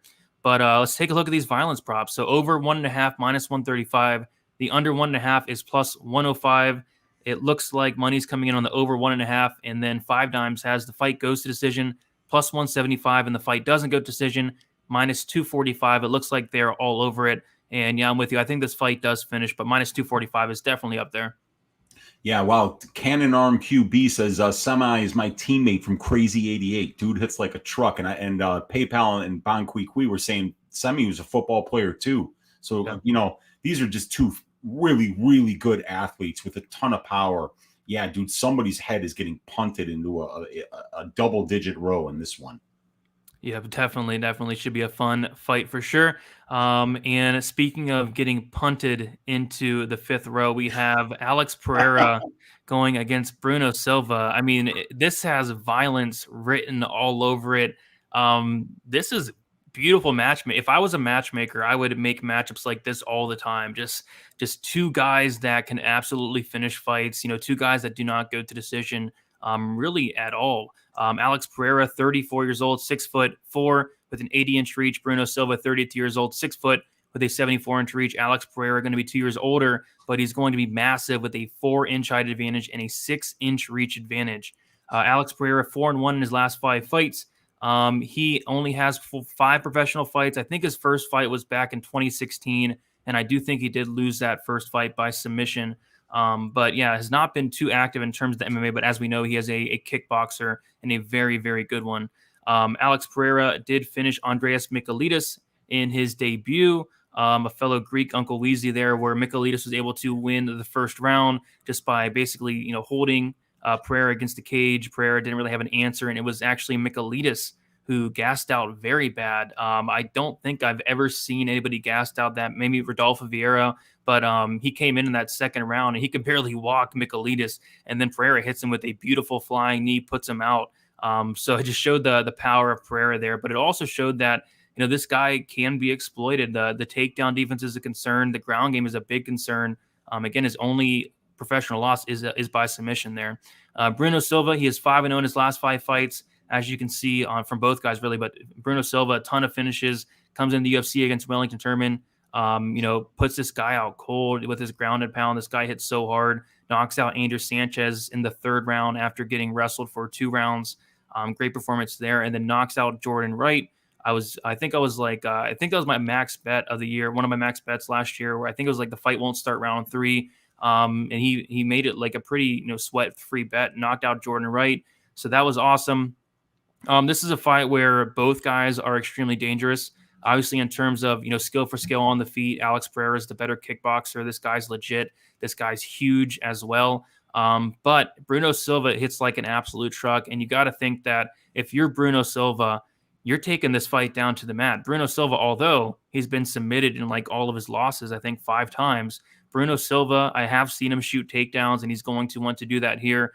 Could he knock out Pereira? Potentially, but I think on the feet, Pereira is definitely going to have the advantage. But Bruno Silva, he should take him down. That ground and pound is vicious. Bruno Silva has 0 submission wins, but I think that's because he's just knocking guys out on the mat. So this is a very, as far as picking a winner, it's a very tough one because both guys are so dangerous. Both guys have so much power. I'd be shocked if this went to decision, but what do you think about this one, Weezy? I think it's a very intriguing one. It should be an absolute banger. Yeah, this is like this is a pay-per-view like co-main event in my book. This is such a great fight, with two guys that have such ridiculous power. Both of these guys are definitely like carrying a roll of nickels in their hand when they go into the cage. I mean, the way that these guys hit. Did you see, Brady, the Thomas Powell knockout? Thomas Powell, Alex Pereira, he knocked him out in LFA.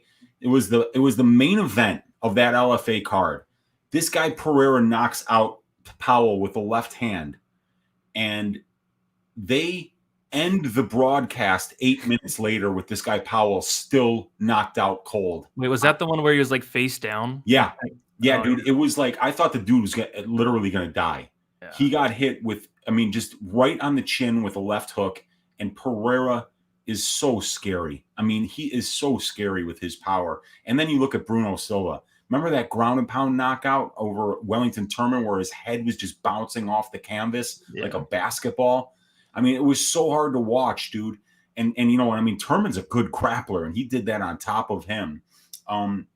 Look, Silva, before he came to the UFC, was beating these Russians over in ACA and ACB, and I think maybe Fight Nights Global. I don't remember but he's beaten Frolov and Shlemenko over there, you know. And then he comes in here and he destroys Turman. He destroys Sanchez. He has a little trouble with Wright.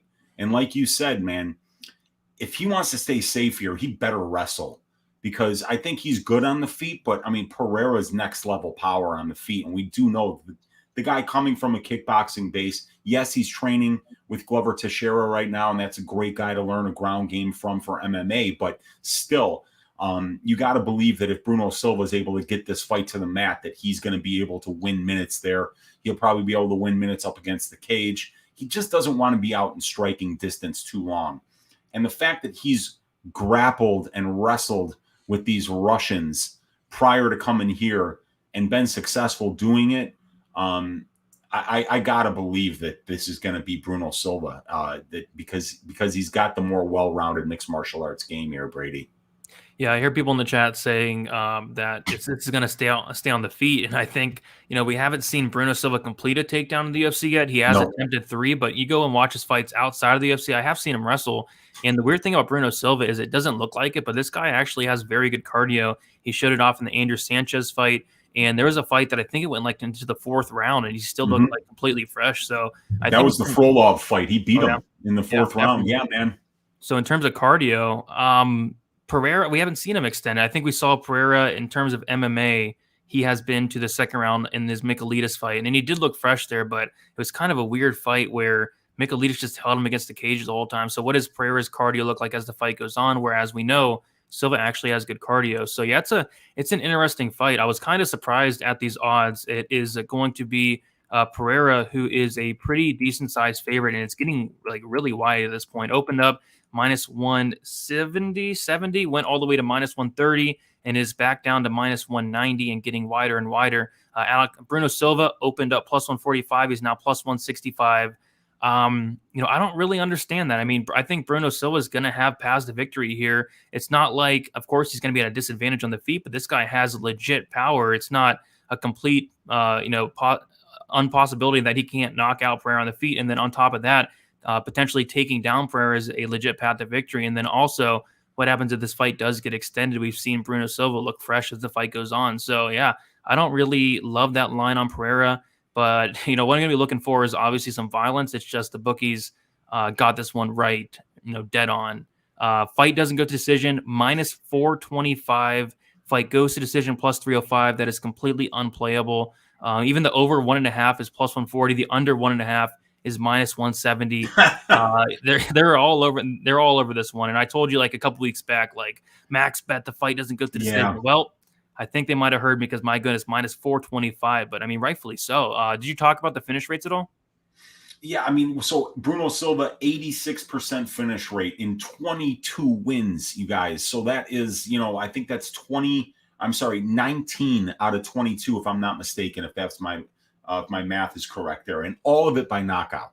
So Alex Pereira, and you said you don't really know how Pereira looks late. I believe he got subbed in the 3rd round by Qmuel Atoni.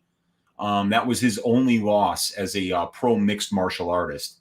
And Pereira got extended there, and he got subbed late by a pretty good Brazilian jiu-jitsu player. But that's the path here, and I get why Pereira is a big favorite here. I mean, Bruno Silva almost got finished by Jordan Wright in the first round. If Jordan Wright, who's a really powerful, dynamic striker, can hurt you, then obviously Alex Pereira can, because Pereira is better than Wright is on the feet. So, yeah, and that left hook is just absolutely just terrifying. And it's so terrifying that I got to believe we're going to see Bruno Silva wrestle first here. And if he does, it'll be interesting to see how this turns out. But both of these guys are very, very dangerous. And the longer this stays on the feet, I think it's just going to be a sure thing that Pereira knocks him out. But I just don't know how long Bruno Silva is going to willingly exchange on the feet with this guy, because I wouldn't do it for a second voluntarily. Yeah, I know. Neither should he. Medium saying Bruno versus Wright, Sanchez, and Turman 0 takedowns. Well, I don't think he needed to go for takedowns in really any of those, but nope, none of those fights. You wouldn't try to take down Sanchez. You wouldn't try to take down Turman, and maybe you try to take down Jordan Wright, but he knocked him out. Yeah, you could just knock out Jordan Wright. It's easy. Exactly. Yeah. Just turn on the lukewarm shower, and he'll go down like a sack of potatoes. Yeah, definitely. And by the way, Brady. Yeah. 32.5% striking defense for Bruno Silva here. So that's why people are on Pereira, man. I mean, like, look, if you block punches with your face against this guy, you're going to the hospital. Yeah, I think Jordan Wright landed 75% of his strikes in their fight. Yeah, that's scary, dude. That's really scary. Man. Yeah, I mean, I forget who it was in the chat saying the under 1.5 is a good play.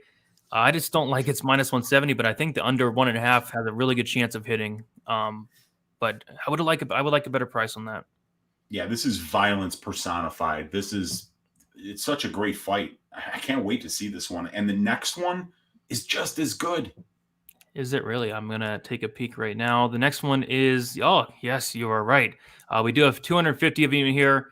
Smash the like button, and it's a good amount for a card like this. Yeah, really do appreciate all the views and all the likes. It's been up. It's been up since football's been over. So do appreciate all that. All right, we have a very good fight. Drew Dober going against Terrance McKinney. McKinney stepping in on short notice for Ricky Glenn, I do believe. Drew Dober, 33 years old, 5'8" with a 70-inch reach. Terrance McKinney, 27 years old, 5'10" with a 73-inch reach. McKinney, 6 years younger, 2-inch height advantage and a 3-inch reach advantage. Tail to tape going to Terrance McKinney. Drew Dober, 3-2 in his last 5 fights, a knockout win against Marco Polo Reyes, a knockout win against Nasrat Hakparas, a knockout win against Alexander Hernandez, a submission loss to Islam Makhachev, and then a decision loss to submission loss to Makhachev, and then a decision loss to Brad Riddell.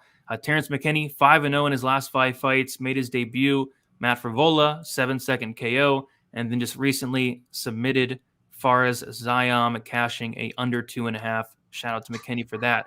On the Contender Series, he did fight Woodson, and he looked good in that fight up until like the midway point of that second round. Kind of fell off a cliff a little bit, slowed down, went for a takedown, and Woodson got him with a flying knee. So yeah, first of all, shout out to Terrance McKinney for stepping in on short notice, but we got to admit that this is going to be a pretty big step up in competition, going from Fares Zayam, Matt Frivola, some of the guys outside the UFC, to a guy like Drew Dober, who's, just recently been fighting guys like Brad Riddell, Islam Makhachev. He's pretty good. So it's a big step in competition for McKinney here. And what I don't like about this fight for McKinney is the fact that it's going to be on short notice. And I'm kind of curious to see what game plan McKinney comes in here with. Is he going to come in here with the game plan of brawling with Dober, which I don't think that's the best idea. Dober obviously has a very good chin. Or is he going to come in here and try to take down Dober, which I think on a full camp, that would be a good path to victory for McKinney. McKinney's wrestling, we saw it. It's legit. Took down Fares Zayam, wrestled in high school, college, very good wrestler and a very underrated grappler. He showed that off in his last fight. And then how do you beat Drew Dober? Well, you take him down and submit him. Dober's been submitted a ton in the UFC, I believe 4 times. So I think that would potentially be a path to victory. But what scares me there is if McKinney does go for that wrestling heavy approach, if Dober does stuff some takedowns, if he does get taken down, work his way back up, how is McKinney's cardio going to look like on short notice here? So yeah, it's a tricky fight. but I do like Drew Dober in this spot. I know McKinney's going to be a pretty popular dog, but Drew Dober throughout the years has really improved that takedown defense. He did get taken down by Brad Riddell in his last fight, but he popped back up each time. Yes, he got taken down by Islam Makhachev, but that's Islam Makhachev. Got taken down by Alexander Hernandez 3 times, but was able to pop back up 3 times. And Drew Dober hits like an absolute truck. This guy's tough as nails. He's going to come forward the entire fight. He's going to go to war. And I think McKinney, he could be live early for a submission, but again, the short notice, the question marks about the gas tank really scares me away from him. But again, I feel like McKinney's going to be a very popular dog. Lots of hype on this guy, and rightfully so. Walking through Matt Frivola is no easy task. Walking through Faraz Ziam is no easy task, but this is a big step up, Weezy. It is, man. This is a huge step up. And, I watched a lot of film on Dober today, and he's a really fun guy to watch. So, yeah, McKinney coming in on short notice at a giant experience disadvantage here. 20 more pro fights for Dober. Almost 300 more minutes in the pro cage for Dober. 8 more years as a pro for Dober. 14 more UFC fights. And about almost 150 more minutes in the UFC cage. McKinney's got that 100% finish rate for and against all 15 fights finishing inside the distance. Drew Dober finishing 67% of his 9 UFC wins and finishing, it looks like 69% of his 23 career wins. He's been finished 45% of the time in his losses. And so I do like this fight for violence. But, the way I kind of see it going is I hate this for McKinney on short notice because really, I think the best path for McKinney is to out-wrestle Dober. Because if you're not wrestling Dober, what's going to wind up happening is Dober's going to start marching you down. And when he starts marching you down, he's got such a good chin that he can eat one to give one, and he hits incredibly hard. He's got great footwork, and he's got power in both hands. So he can absolutely break you with pressure. And it's the wrong kind of opponent to take a short notice fight against because the guy's got bricks for hands. His takedown defense is getting better. And, he's been in there with some of the best grapplers that this division has to offer. So Terrance McKinney is a very good wrestler, and he's got a great wrestling pedigree, but we really don't know how good it ever looks in the second or the third round. And you kind of say to yourself, well, if it took Makhachev till the third round for him to get him out of there, was it a third round finish in that fight?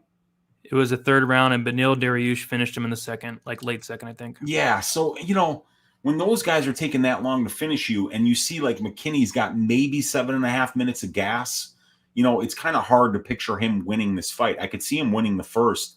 I could see him winning minutes wrestling. But if he's unsuccessful with it, Dober will break him with the pressure.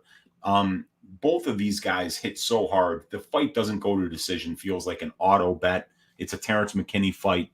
And if you've been betting fight doesn't go to decision for Terrance McKinney, you've been cashing every single time. So I don't see any reason why this would be different this time.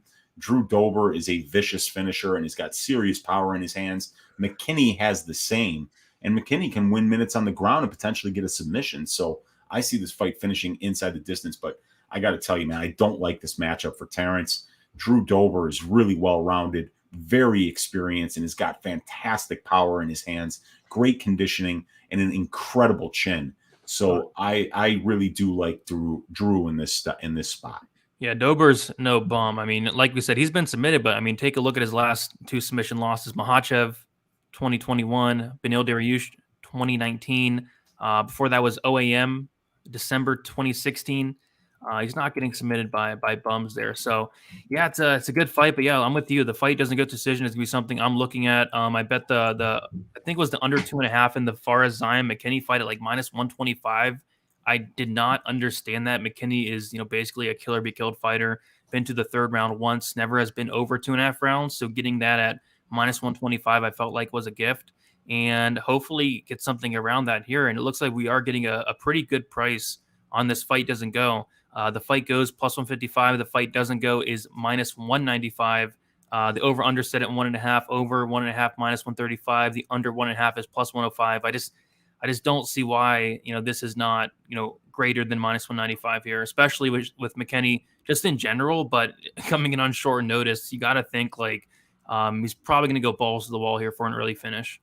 Yeah, and I think he'll probably get it. I mean, or if he doesn't, then it'll be Dober getting it in the second. Either one of these guys can finish, though. They're both so dangerous. And yeah, getting a fight doesn't go with the Terrance McKinney in it better than minus 200 is something that you need to be betting, because that's the kind of fight that Terrance brings, man. He's a great finisher, and he is a killer be killed fighter. He's been finishing all of his losses as well. So this is a great one, man. Yeah, I agree with Bon quickly. I don't think T-Rex should have taken this fight. I mean, Neither this guy's do I. building up hype. And at first I was like, oh, awesome. McKinney's stepping in on short notice. And after looking into the fight, I'm like, oh, no. Dober is no slouch. I mean, his takedown defense is improving. His get-up game looked really good against, Brad Riddell in the last fight. Dober hits very, very hard. Dober has a chin on him. I do not like the matchup for him. I don't think I talked about the line, did I? Drew Dober opened up minus 150, now minus 205, and McKinney opened up plus 130, now plus 175. Yeah, that feels about right. So yeah, this guy Dober should be the favorite here. He's probably more well-rounded. He's definitely faced the better competition and beaten the better competition, way more experienced. So yeah, I like the line where it is. There you go. But we will keep moving on to the next fight. A lot of McKinney love. I get it. The dude's awesome, but bad matchup in my opinion. At least we have Khalil Rountree, Karl Roberson. Rountree, 32 years old, 6'1" with a 76-inch reach. Karl Roberson, 31 years old, 6'1" with a 74-inch reach. So Roberson 1 year younger, and then Rountree's going to have a 2-inch reach advantage. We'll take a look at their last couple fights. Rountree is 2-3 in his last 5 fights. A knockout loss against Johnny Walker, a decision win against Eric Anders, a knockout loss against Ion Kudalaba, a knockout or a decision loss to Marcin Prachnio, a knockout win against Modestas Bukauskas. And as far as Karl Roberson, he is 2-3 in his last 5 fights. A submission loss to Glover Teixeira, a decision win against Wellington Turman, a submission win against Roman Kopylov, a submission loss to both Marvin Vettori and Brendan Allen. So Roberson's going to be coming up to light heavyweight for this fight. He does have 3 fights in his career at light heavyweight. He is 2-1 with that one loss at light heavyweight coming to Glover Teixeira. So the thing with Karl Roberson is when this guy is losing, he's losing by submission. He does have 4 submission losses. And when you actually take a look at who he's getting submitted by, I mean, you really can't blame the dude. He's getting finished by, guys like Glover Teixeira. He's getting submitted by guys like Brendan Allen, who's a black belt. Guys like Marvin Vettori, no shame in that. Guys like Cesar Ferreira. So he's getting submitted by very good guys. And I actually think that, Roberson's grappling is very underrated. A couple of submission wins in the UFC. Roman Kopylov, 3rd round submission there. Darren Stewart, 1st round submission. And then also he was able to, out-grapple Wellington Turman, who's a black belt at points. He was able to reverse Wellington Turman 3 different times in that fight. He was able to control Turman for over 5 minutes, which after seeing what Turman did in his last fight is very impressive. So, this is a fight where I feel like Roberson just has more paths to victory here. I feel like on the feet, the minute winner is going to be Karl Roberson. I feel like he's going to be throwing more volume. I feel like he's the better striker, whereas Rountree, he's going to be throwing harder. And, just going through the tape of Rountree, some things that really I don't like, where, first of all, was the Prachnio fight, where Rountree was supposed to go out there and knock out Prachnio in the first round. I think I had a bet on Rountree in round 1. This was Prachnio, the same guy that got knocked out 3 times in a row, all in the first round by guys like Mike Rodriguez, who's cut, guys like Sam Alvey. Who does Sam Alvey knock out? Marcin Prachnio. And then Rountree goes out there and puts on a shit performance, and Prachnio actually outlands him 102-49. How do you get outlanded by that guy that much? So I think on the feet, I mean, the clear minute winner for me is Karl Roberson. Has that kickboxing background. It's just Rountree has a ton of power, but Roberson, I don't think he's ever been knocked down in the UFC. I don't believe he has. He's never been knocked out. When he's losing, it's by submission. Is Rountree going to take down Karl Roberson and submit him? Well, I don't think so, because Rountree has 0 takedowns in 11 fights. So I feel like on the feet, Roberson's going to be winning minutes. And I feel like Roberson can take down Rountree, who has a 50% takedown defense. Rountree is a guy that got taken down by Mikel Olazechuk twice. Rountree got taken down by An Kudalaba 4 times in 2 minutes of the fight. And I feel like Roberson can use his underrated submission game, maybe submit Rountree as well. I feel like Roberson's going to have the cardio advantage also, but it's going to be Rountree that has that power advantage. So for me, it's, can Rountree knock out Roberson? Potentially. Rountree hits like a truck. It's just he'd be the first one to do so. So I actually really like Roberson in this spot. And I did bet him as a dog. The line has flipped since then. I'm curious to see where it goes. But yeah, give me Roberson in this fight. I just feel like he has way more paths to victory, whereas Rountree, his path to victory is a knockout, and it's just never happened to Roberson yet. So Weezy, curious to your thoughts on this one. Yeah, I mean, these are two great kickboxers here, really great kickboxers. So it'll be a great fight. But, we do see that Roberson is a little more well-rounded here.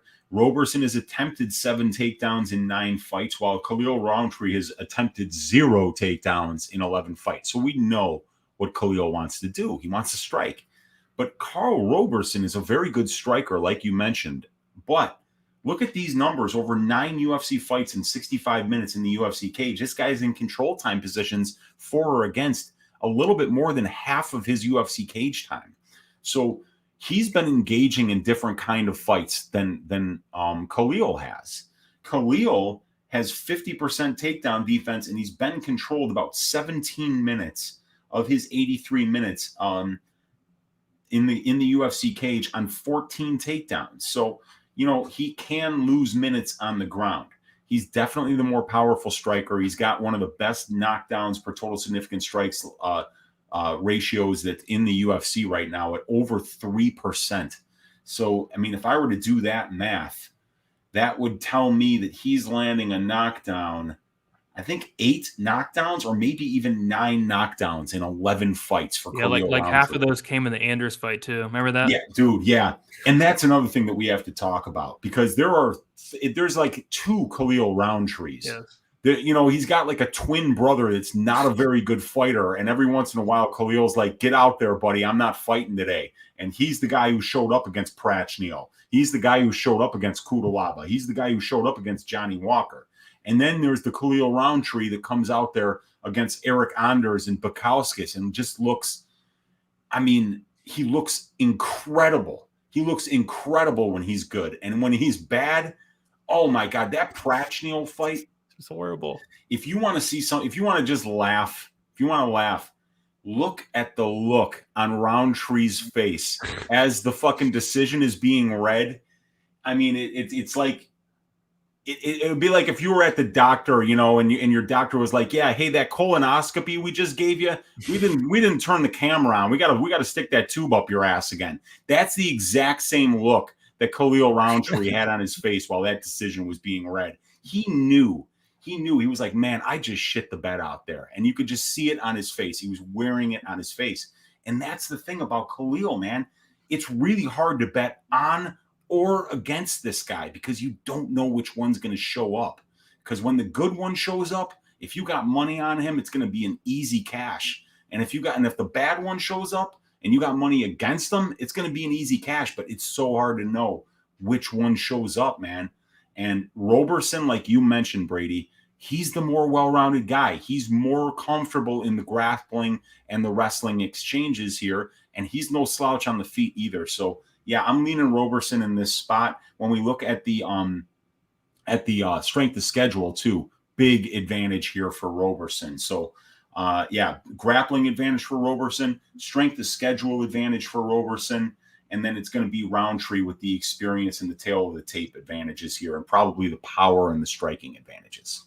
Definitely power. Yeah. I just feel like the minute winner is going to be Roberson. Could Rountree knock him out? I think so. If you like Rountree, probably play the knockout. But PayPal saying Roberson training with Corey Anderson. I saw the exact same thing. PayPal. I did like seeing that as well. So maybe he does come in here and try to take down Rountree, which I think would be pretty smart. So we'll take a look at these odds here. And we see that Roberson opened up plus 150, immediately went to plus 125, is currently at minus 125. Rountree opened up minus 175, immediately went to minus 125, is currently plus 125. So it looks like the line has flipped on some books. I'm curious to see where that moves during fight week, but I was able to get in on Rountree at plus 104 earlier Roberson. today. Oh, yeah, Roberson, Yeah. my bad. Roberson at plus 104 today, not Rountree. So we do not have the fight goes or fight doesn't go on 5 downs, but we do have the over, under 1.5 and 2.5. The over 1.5 minus 125. The under 1.5 minus 105. The over 2.5 is plus 120. Under 2.5 is minus 150. I don't really like the time props. I think this does finish, but not anything I'm running to the window for. How about you, Weezy? Yeah, so 9 combined losses for these guys, and 7 of those 9 combined losses coming inside the distance. So I would lean fight doesn't go. It's a middleweight fight. These things finish more than half the time. They both got a ton of power. I mean, we're talking about, like I say, like something like 11 knockdowns for Rountree in 11 fights, and then Roberson has got 2 knockdowns in 9 fights. But they're both showing some power here. Definitely a chance for this to finish inside the distance. And then you look at Rountree's 50% striking defense. That's not great either, man. The violence is probably the way to bet this fight. Yeah, we didn't really touch on the striking accuracy of Rountree, 38%, the striking defense of Rountree, 49%. Don't love that, but the guy has power. We cannot deny that. The guy went out there and knocked down Eric Anders 4 times. I never saw anything like it. So yeah, we'll see what happens in that fight. But yeah, should be a very fun one, and we'll keep moving on. We have wait, Brady. Sorry, is Khalil moving down in weight here? Did I miss that? No. Rountree was up at 205, wasn't he? Because Roberson's a 185, or is this fight taking place at 185 or 205? Roberson's moving up. It's going to be his 4th fight at 205. Okay, my bad. You're good. But we have Sodiq Yusuff going against Alex Caceres. We have Sodiq Yusuff, 28 years old, 5'9" with a 71-inch reach. Caceres, 33 years old, 5'10" with a 73-inch reach. Yusuff, 5 years younger. Caceres with a 1-inch height advantage and a 2-inch reach advantage. Caceres just keeps on getting it done. I think he's on like a 5 or 6 fight win streak. The dude's looking good. The dude's pulling off wins as dogs as well. Had that dog win against Chase Super by decision. Beat Steven Peterson by decision. Submission win against Austin Springer. Decision win against Kevin Kroom. And then a submission win against Sung Woo Choi. I believe Sung Woo Choi was like a minus 300 favorite in that fight. So Caceres has absolutely been on a roll. Sodiq Yusuff 4-1 in his last 5 fights. His last loss was to Arnold Allen, and that fight had to be like a while ago. But before that, decision win against Fili, Benitez, Moraes, and Mokhtarian, 4-1 in his last 5 fights. So I think it's going to be a pretty big step up in competition for Alex Caceres in terms of, as of late, like I'm not too high on Austin Springer, obviously. Kevin Kroom, not high on the guy. I'm not high on Chase Super. I know some people are. And then obviously Steven Peterson. Sodiq Yusuff is no joke at all.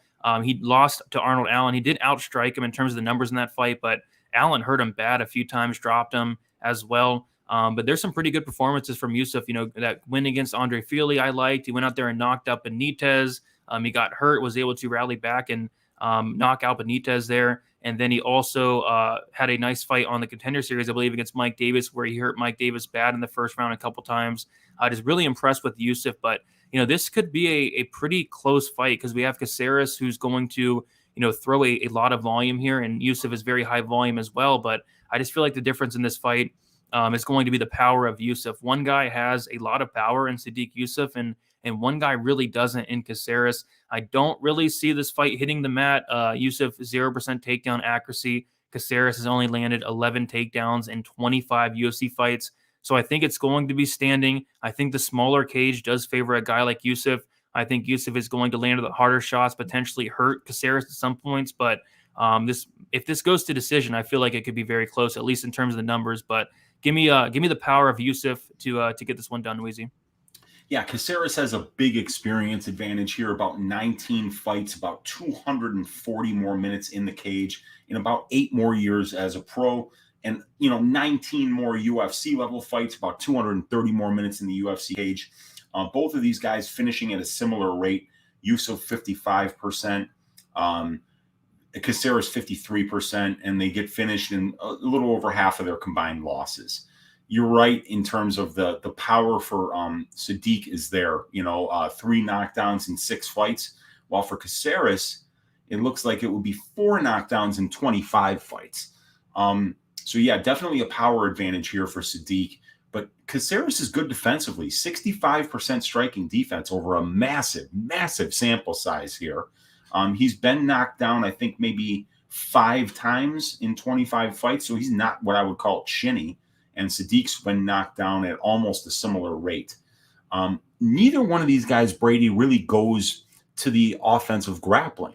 We got Sodiq Yusuff with 0 takedowns completed in 6 fights. And we got Caceres in 25 fights has only attempted 14 takedowns.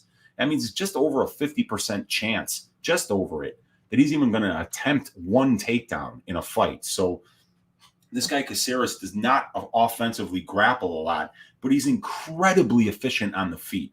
Look at this, 11 takedowns for, 42 takedowns against for Caceres, and yet his opponents are only out-controlling him by 8%. That's pretty crazy. So Caceres is a guy who's facing a lot of offensive wrestling and thriving with his defensive grappling, stopping takedowns at about a 64% rate, and reversing position and winning minutes on the grounds, and not allowing his opponents to win minutes there. When we look at the strength of schedule, though, it's very interesting. You know, we got a lot of wins for Caceres in the UFC, but the wins are clearly better on the Yusuff side. And the competition is clearly better on the Yusuff side. So this guy Caceres has been fighting lower level UFC competition for most of his career here. As you know, in a 25 fight sample size, it's still exactly a 1 win to loss ratio for Caceres' opponents. So he's not fighting the best guys. He's had opponents that were high level, lost to them, but he kind of cleans up on the lower level opponents here. So, you know, I think that Caceres does a good job when his opponents try to grapple him, and he can kind of pace the fight the way that he wants, using his defensive grappling, using his defense to set up his offense. In this case, we don't really see Sodiq trying takedown attempts here. So I think that this is going to probably play out on the feet. And if it does, Sodiq's going to be a lot more dangerous there. Yep, for sure. I think the dangerous factor is going to probably win in the fight there. I do like, you know, Sodiq's style, you know, coming forward and just throwing very hard. And like you said, this fight's probably not going to touch the mat. The last time we did see Sodiq fight was 10 months ago, 10 months, 3 weeks against Arnold Allen. But we'll take a look at the odds, and it looks like Sodiq is a decent-sized favorite, opening at minus 225. He's currently minus 220. Caceres opened up plus 190, and it's currently plus 185. Yeah, I think it'll be close. Don't really love that line on Sodiq, but I will pick him to win. The over 2.5 minus 175, the under 2.5 plus 145. The fight goes to decision minus 150. The fight doesn't go to decision is plus 110. Any thoughts on the line or any props here? Yeah, I'm going to probably stay away from the time props here because I could see this finishing inside the distance. I could see it, you know, not. Both of these guys, you know, have the ability to win moments. You know, Alex, especially with the grappling, and, you know, Sodiq with the striking, as he's knocked out 2 of his 5 UFC opponents. So, yeah, I'll probably be staying away from this one. We hear Bootsy bark for the first time today, and that's Alex Caceres is the dog here. So maybe we might be, maybe he might be on Alex. Maybe he might be on Alex indeed. Let's see if Bootsy can get one right there. We'll move on to the co-main event. We have Marlon Moraes going against Song Yadong. And I think they call him Magic, right? Yeah, they do. I think it's because he makes his cardio disappear after a couple minutes. I mean, it's terrible, dude. It's getting to a point where it's concerning. Marlon Moraes, he's now 33 years old. He's not getting any younger. He's 5'6" with a 67-inch reach. Song Yadong, he's 24 years old, 5'8", with a 67-inch reach. And we talk about it all the time. Song Yadong, he's so young, 24 years old. The dude has 25 fights. It's just it's insane. And he's getting better. He looked really, really good in his last fight. So he's going to be 7 years younger, 2-inch height advantage, same reach there. Marlon Moraes 1-4 in his last 5 fights. I mean, this was a guy that was on a roll, you know, finishing guys left and right. Then he gets broken by Henry Cejudo. I believe he wins the first round in that fight, loses by knockout, has that split decision win against Jose Aldo, which, you know, I thought, you know, Jose Aldo got it done. He very well could be on like a 5-fight losing streak here if that decision did not go his way. Knockout loss to Corey Sandhagen. Knockout loss to Rob Font. Knockout loss to Merab Dvalishvili. Rob doesn't knock out anybody. I mean, that was concerning. So Song Yadong, he's 3-1 in one draw in his last 5 fights. That draw against Cody Stamann, win against Marlon Vera by decision, decision loss against Kyler Phillips, and a decision win against Casey Kenny, and then just recently knocked out Julio Arce. So honestly, I see that Song Yadong's a big favorite, which if you said to me a couple years ago, like we'll say 2 years ago, that Song Yadong is like minus 250 or whatever against Marlon Moraes, I would have called you completely nuts. But it's to the point where Marlon Moraes is, round one knockout or bust. He's not going to go in there and wrestle with Song Yadong. That's only going to drain his gas tank even more. So I think he's going to have to knock out Song Yadong early, or he's not going to win the fight. Song Yadong, very tough, very durable, showed a lot of speed in his last fight against Arce, showed a lot of power. He looked good. Probably the best version we saw of Song Yadong yet. Whereas Marlon Moraes, he's now 33 years old. It looks like his cardio is getting worse. His chin's getting worse. The dude's been knocked out 6 times, has about a round of gas, if that. I think it's a solid spot for Yadong. And the good thing with Marlon Moraes is if you do like Song Yadong, I mean, if you want to hedge it a little bit, just bet the round one Moraes, because I really don't see any other way Moraes wins outside of round one. This guy has round one or that's about it. So I got to go Yadong. I'm not going to pick a 1 round or bust chinny gasser. But I mean, the line is kind of nuts, but I think it is kind of warranted at this point. So yeah, give me Song Yadong to break Marlon Moraes and probably finish him in like that second round. Weezy, what do you think about this co-main event? Yeah, I think it's a great fight. I had a plus 800 ticket on Marlon Moraes to win in round 1 against Dvalishvili, and boy, it was about this close to cashing that. So close. And I mean, that's the way you bet Marlon Moraes. That's the way that he fights. We've seen it over and over and over again. A lot of people will say explosive fighters have bad gas tanks. You can't be explosive for 15 minutes straight. It's just not possible, So I think with Marlon, it's more of a cardio management thing than an actual bad cardio thing, because this guy is literally trying to end every fight in the first 2 minutes. And if you're unsuccessful doing that, you're going to gas out. And that's probably what's going to happen here. But I think in round 1, Marlon Moraes might even be more live than Song Yadong. And both of these dudes have crazy power. But let's face it, you guys, this guy Marlon is hurting everybody in the first round. He gets close. I mean, he reminds me of Walt Harris. He's like a bantamweight Walt Harris, where Walt Harris, when he loses inside the distance, but like he's winning. He's this close to finishing every time. And then when it doesn't happen, the gas tank empties and he gets finished. But he's a killer be killed fighter. And, he was, if that wasn't Keith Peterson in the cage in the Dvalishvili fight, he's probably on a 1-fight winning streak right now. So we got to keep that in mind. This guy almost beat Dvalishvili. He went to a split decision and went 3 rounds with Jose Aldo. And then the losses are to former champion Henry Cejudo, Corey Sandhagen, Rob Font. Let's keep in mind that Marlon Moraes has fought, beaten, and lost to the much better competition here. Much better. He's more experienced. He's got a better Brazilian Jiu-Jitsu pedigree than Song Yadong does. And he's got a ton of power in his hands. And as a matter of fact, on the aggregate in the UFC, he's been twice as powerful as Song Yadong, landing a knockdown at 1.78% of the significant strikes that he's landing, while for Song, it's less than 1% at 0.84%. So Marlon Moraes is going to be very live for round 1. And then it'll probably be all Song after that. But somebody's got to try to get removed from their consciousness in the first round of this fight. The question is, which one do you think it's going to be?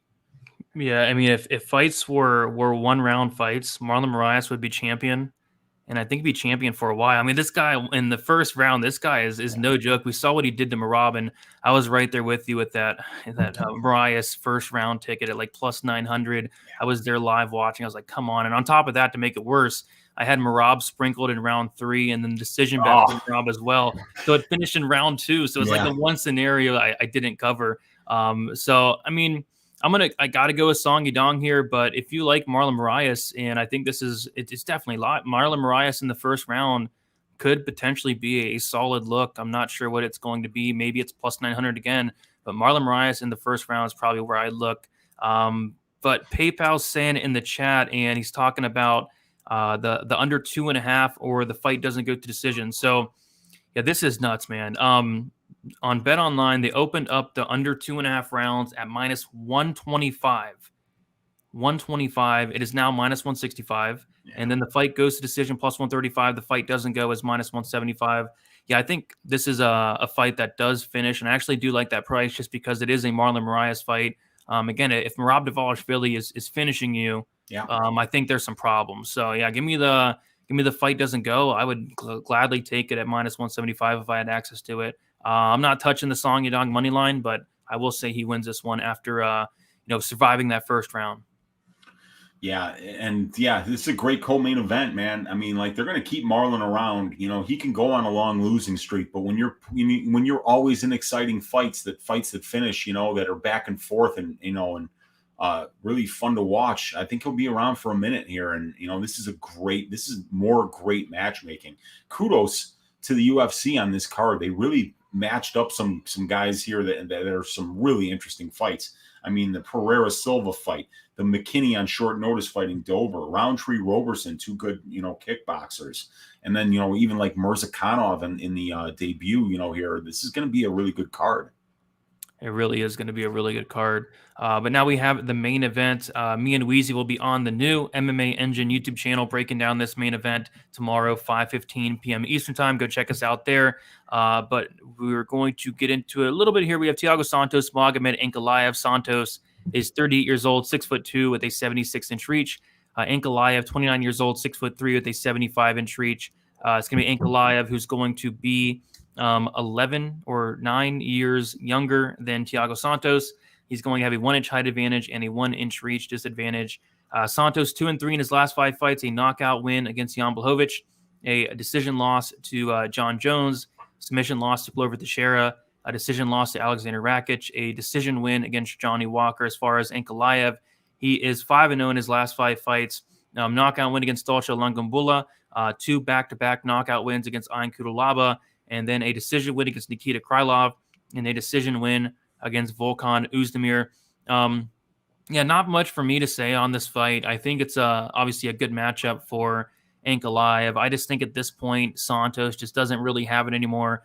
He does not look like his old self. If you go back and watch him from a couple years ago to, say the Jan Blachowicz knockout, the Eric Anders knockout, the Manawa knockout, beating Kevin Holland by decision, knocking out Anthony Smith, knocking out Jack Hermanson, knocking out Mearshart. Like, this guy used to be an absolute problem, extremely dangerous, and he is still dangerous. It's just, you take a look at his last several fights, especially since the John Jones fight, he just has not looked the same. And of course, he had those injuries to his knees.